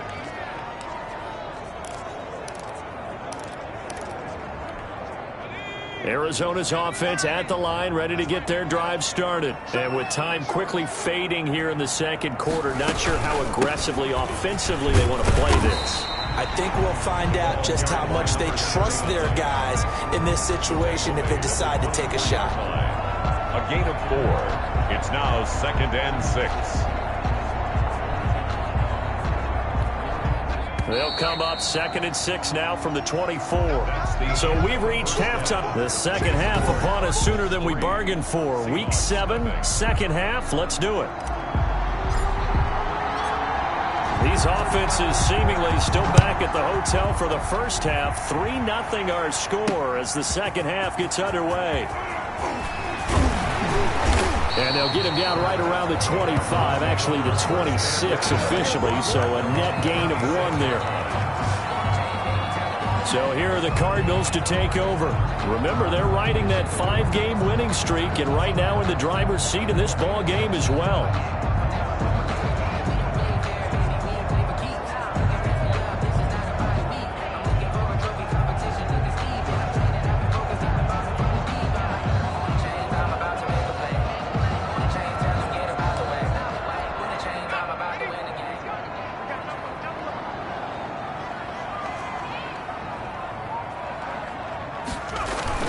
They'll run with Hillman here to begin the drive. 3 yards there to begin the 3rd quarter. They also lead by 3 points. In the first half, he was held in check on the ground, but despite that lack of production, they still have the lead. And they've got to feel fortunate about that. If they can actually get production from their lead horse, that would help open up this offense and widen this margin, too.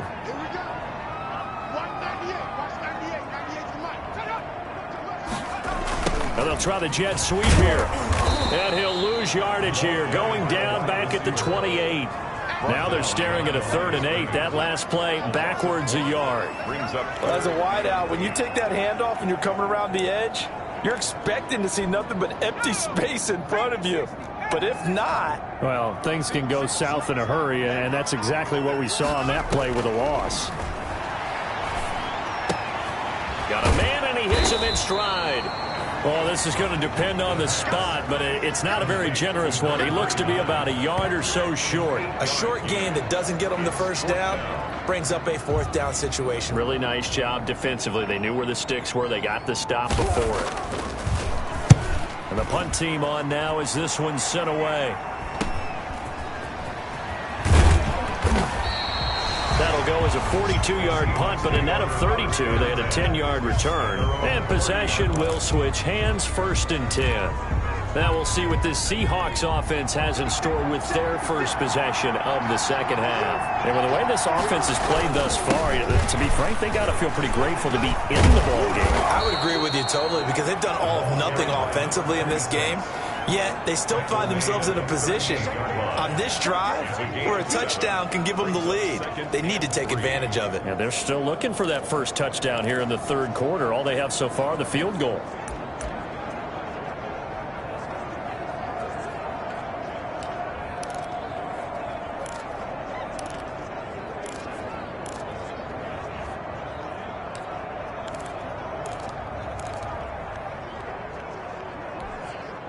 So they'll come up after the gain of 7 on a 2nd and 3.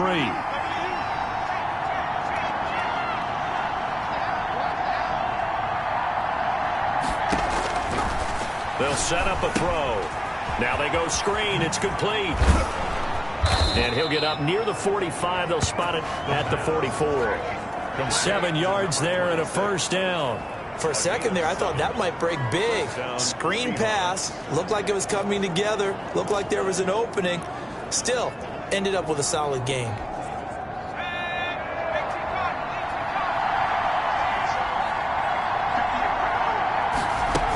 On first down, failing. And nothing doing. He's immediately taken down at the line of scrimmage.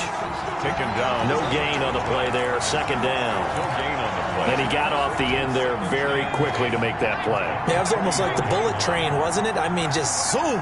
Quick, quick, quick. And what a terrific play, holding them to no gain. There's a throw over the middle. It's taken in by his tight end. And they're going to have another first down as the tackle's made here at the Cardinals' 38-yard line. 18 on the play. He goes for 18 there as the drive will continue. Still in search of their first touchdown of the game, but they're on the move. 1st and 10. When this offense can get their tight ends involved, they can move the football. Here, a nice route, able to look it in, and picks up the first down. They'll look to throw here on first down. Oh, it's a screen pass. That's complete. And he's going to get this inside the 30. Complete. Another nice gain. That's now 30 yards between those last 2 plays. But look what we have here, a sustained drive, and that was certainly AWOL in the first half. They really struggled to try and move the football.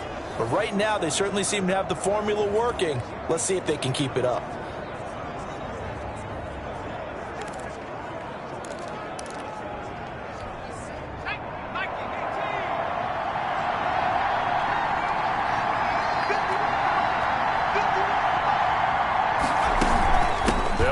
First down. It's Bailey. And down inside the 15 he goes.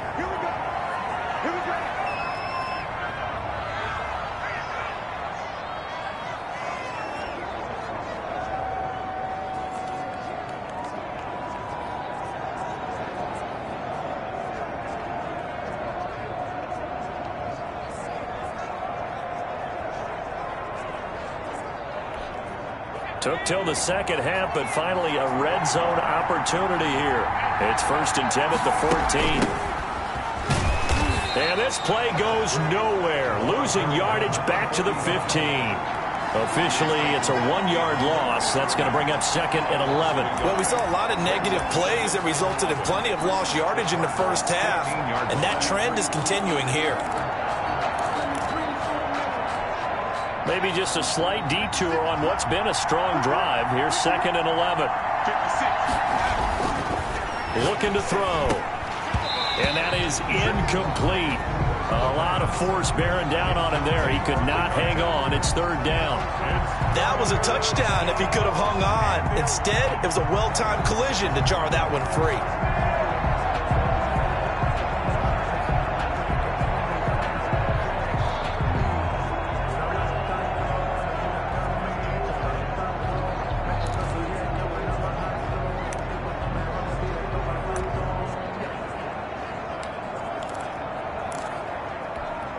A long way to go here on 3rd down for the 8th play of the drive. Back to throw. End zone caught. Touchdown, Seattle. A 15-yard touchdown grab. And the Seahawks have taken the lead. And, partner, they found a gap there on the post pattern, and it was in the middle third of the field. And that's really difficult to do because ordinarily the safeties are back there to prevent that happening. But they found the opening and exploited it.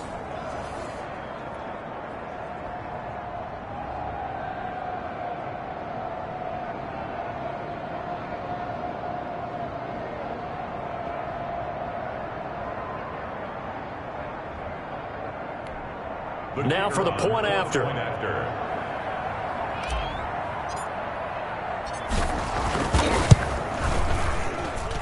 And this is up and good to make it 7-3. That time a 9-play drive. And the Seahawks capping it off with a touchdown.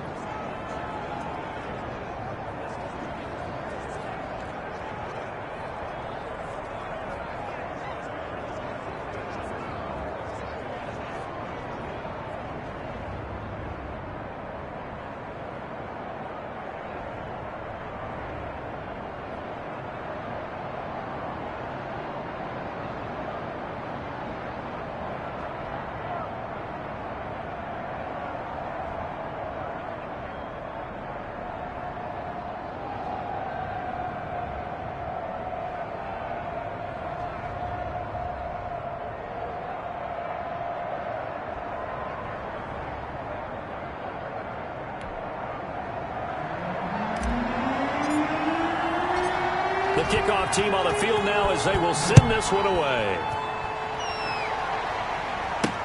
That'll be taken about a yard deep. And this return will net positive as he gets past the 25 and up to the 27-yard line. 27-yard line. Here's the Arizona offense now as they get set to take over. Their defense has done the job. Now it's the offense.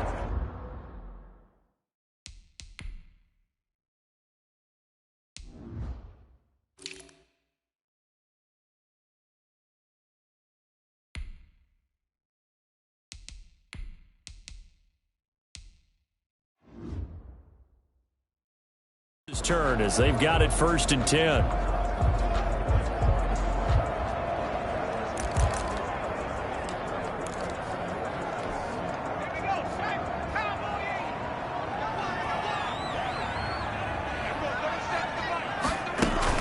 They'll try to get the ground game going with Hillman.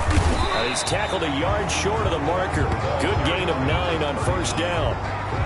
He had a ton of success here so far, but you get the feeling that he might be on the verge of popping one. Yeah, even on that one, there was a little bit of a hole, but it closed there quickly at the end. The last run got 9. That leaves him with 2nd and a yard. They keep it on the ground. Hillman, and he'll bring it up here to right at the 40-yard line. They'll get 3 as the drive continues. It's a 1st down. I have to think a major focus of the halftime meetings had to be figuring out how to create space for the running game to get operating. Well, what you pointed out to me at half seems accurate. That line has struggled to sustain blocks. Yeah, I would agree with that totally. They've got to focus on staying on their double teams at the 1st level, make sure that block's secured before they slide off and try and chip someone at the 2nd level. A gain of 3 last play. This time they double it and pick up 6. 6 yards was the pickup on the last completion, so here's 2nd and 4. Operating from the gun. Bear over the middle here to Rudolph. And he'll work it across midfield inside the 45. 11 yards there, 1st down. It's a nice completion, a little bit of run after catch as well to create the yardage that they got.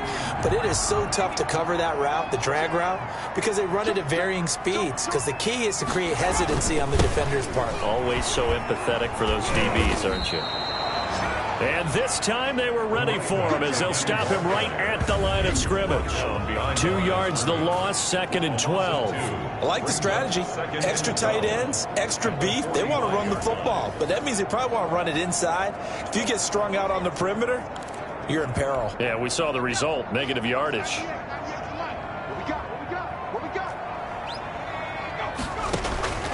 Looking to throw on 2nd down. Beyer. He's got his man on the crossing route. That catch good for 5. It's 3rd down. It's a gain of 5. Brings up 3rd and 7. So they'll get a little extra time to come up with his 3rd down play as we played 3 quarters. We'll return with more after this. You're watching the NFL on EA Sports. The Cardinals on 3rd down. Just 1 for 5 to this point. This is 3rd and 7.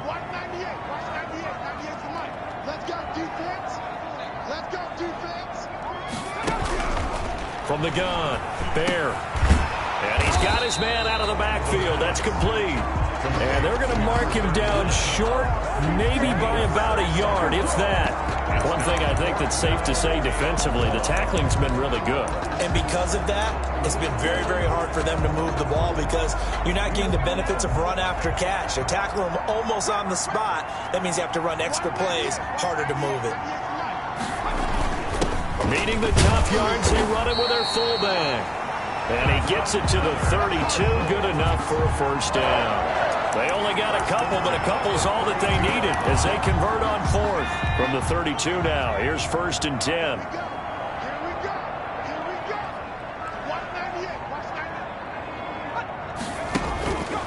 Looking to throw. Beyer. Looking for his running back, and he's got it. Stopped short of the 25, but that 2nd effort got him a couple extra. 6 yards was the pickup on the last completion, so here's 2nd and 4. 27-yard line. Operating from the gun. Bear firing quickly here, and that's complete. 7 yards there and a first down.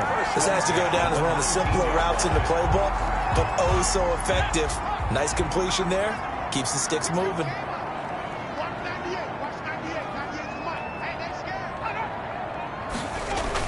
This is Hillman on 1st and 10. And they go the wrong way here. Knocked back to the 20. He'll lose a yard there, and it's 2nd and 11. There's no question that coming into this game, this defense was pretty vocal about its desire to take this running back out of his game. And all that pregame wolfing has turned into results. Maybe just a slight detour on what's been a strong drive. Here's 2nd and 11. Hillman again. Powers through. This will be a 5-yard pickup as they move it from the 20 to the 15. On a 2nd and long, it's really nice to see an offense that has enough confidence to run the football in that situation. I think that goes back to their practice and game planning. They've seen things that they've seen on tape and in previous games that led them to believe that even in a long distance. And he is into the end zone. Touchdown, Arizona. A 15-yard touchdown ground. And the Cardinals have retaken the lead. A nice throw there by the second-year quarterback. And I don't believe that was the kind of play he would have made as a rookie, because usually your rookie season is a continuation of your college days. A lot of one read, and if you don't have it, you just take off and go. Now he's settled in the pocket a little bit more, reading the field and getting to a second and sometimes third progression. That was a nice play. Boy, a tight game like this, 4th quarter, personal foul penalties, a no-no. Yeah, we know the emotions are running high, the tensions are the same. Who can control them best could ultimately win it. And they will not get a chance to return this one as it's through the end zone for a touchback. And the Seahawks get ready to trot out on the field. And they had to wait a long time to get the football back. Probably not what you were hoping for when you got an offense that's humming. Agreed. What you were looking for is the defense get the ball back pretty quickly, right? Hoping for a 3 and out. So that didn't happen. You can't yell at your D for that. They've got to take care of their own business and reestablish themselves now that they're back on the field. We saw a number of good games earlier today. This one might top all of those. It's been a dandy as we come up on 1st and 10. And he'll be upended at the 28-yard line. Just a 3-yard gain there. 3 yards on that last carry. Here's 2nd and 7. If you're looking for glory, looking to get your name in the headlines, you do not want to play nose tackle. But how about what we just saw there? The ability to hold people up, take out extra blocks, and actually slip them and make a tackle on that play. That's big time. On the run, he'll let it go deep. And got his man, complete. And they're going to have this across midfield and inside the 45. A gain there of 30 big ones. Well, this is where an offense needs to show what it's made of. And, in fact, where a quarterback needs to show what he's made of. Trying to engineer a 4th quarter comeback, and he hits a big one right there.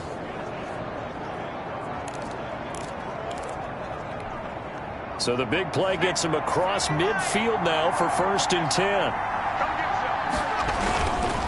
And to give this time to the tailback. And past the 35, he'll be dropped a yard or two shy of the 30. This game not quite as good as the last, but still over 40 yards between the two. Well, partner, I know this type of running back. I mean, this size, this intensity usually gets better as the game goes on. I can just tell you from experience, the first few quarters, oh, you're eager. You come running up there, I'm going to tackle this guy. By the 4th quarter, you're coming up and thinking about it. And D-line wearing down 4th quarter. Yeah, that's not a guy they want to see consistently.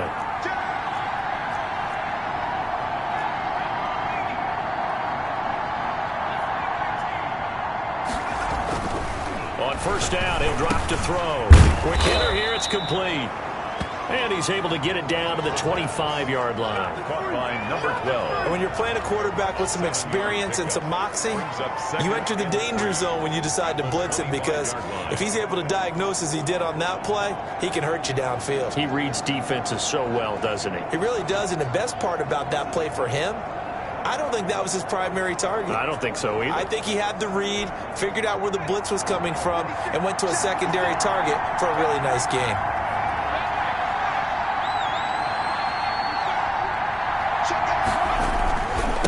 And he'll give it here to his running back. And he's going to be taken down with a marker on the field. So let's see about the call. Offense. Man, they gotta let him play. So this will be accepted as it moves the offense backwards.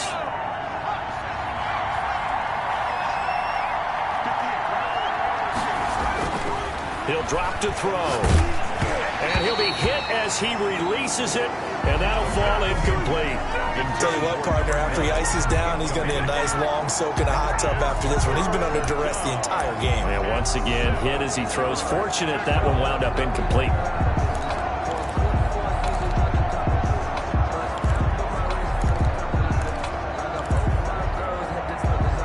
One of the bigger plays in the game thus far, and the crowd getting into it as we come up on a big third down.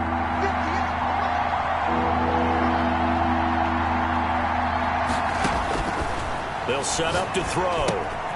They'll try and set up the screen. It's complete. And he's going to get the first down here as he's taken down at the 22. Move the chains. A gain of 7 on third down. Let's give a little credit there. The offensive play caller sensed that the screen pass was available. Whenever you're getting a lot of heavy pressure towards your quarterback, that's when you're thinking about running the screen and using that pressure against the defense. And it worked very well there for a first down.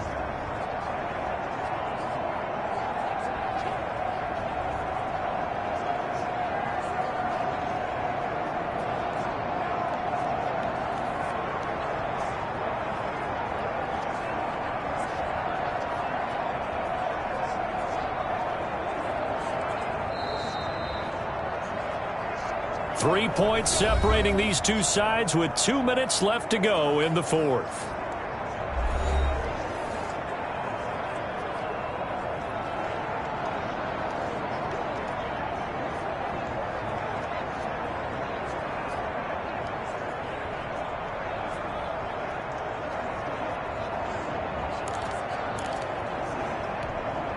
So it's Seahawk football as we march toward a conclusion. They come up on a 1st and 10, desperately needing a score here on what could be their final drive. And they see right through that defensively as he'll be hit and taken down to the backfield. Officially, it's a 1-yard loss. That's going to bring up 2nd and 11. The job of any linebacker involves having enough strength to fight off a blocker and get to ball carriers. But in this case, I think we can safely say he beat him right off the snap to get into the backfield and make that play.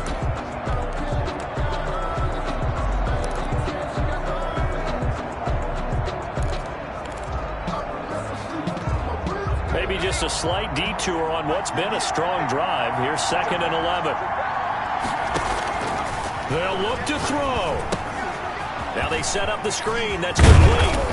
And he'll go down here at the 12-yard line. It'll be a gain of 11. And that's going to make it 3rd down and less than a yard. And now all of a sudden the shoe's kind of on the other foot. Maybe you pull the reins back here a bit? Yeah, a little bit, because you got to make sure that you don't score too quickly. This will be the 8th play of the drive, and it's 3rd and inches. Now a handoff here to his running back. He takes it across for the touchdown, and they've taken the lead late in the final minute of the 4th. Wow, wow, wow. I know it's a never-say-never situation, but to me, that looks like that's the one that's going to finish them off. The score that puts them in front here late, but now you got to rally your kick team, don't you, and say the last thing we need is a big return. And what happens is guys get overeager, get out of their lane because they're so excited they want to make the last tackle.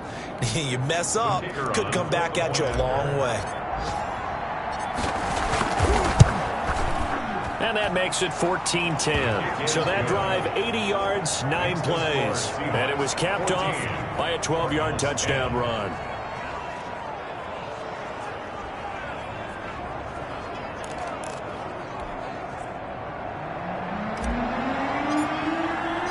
Out is the kickoff unit as they run up and send this one away.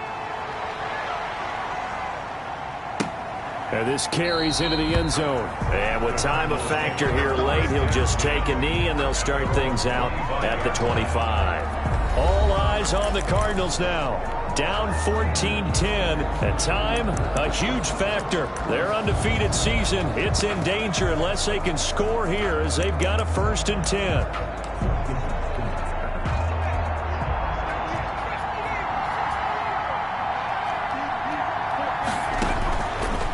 to throw. And now he'll tuck it and run.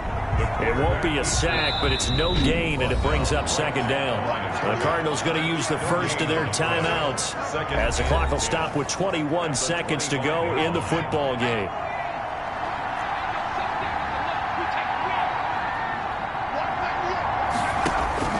He'll look to throw. Buying time to his left. He's going to take off with it. And down he goes, but he takes it up to the 40. Now the Cards going to call another timeout, their second, as he'll stop it with 11 seconds remaining in the ball game. Back to throw. And he's going to lose a yard or two, taken down behind the line. And now with 6 seconds remaining, they're going to burn their final timeout. After the sack, here's 2nd and 11.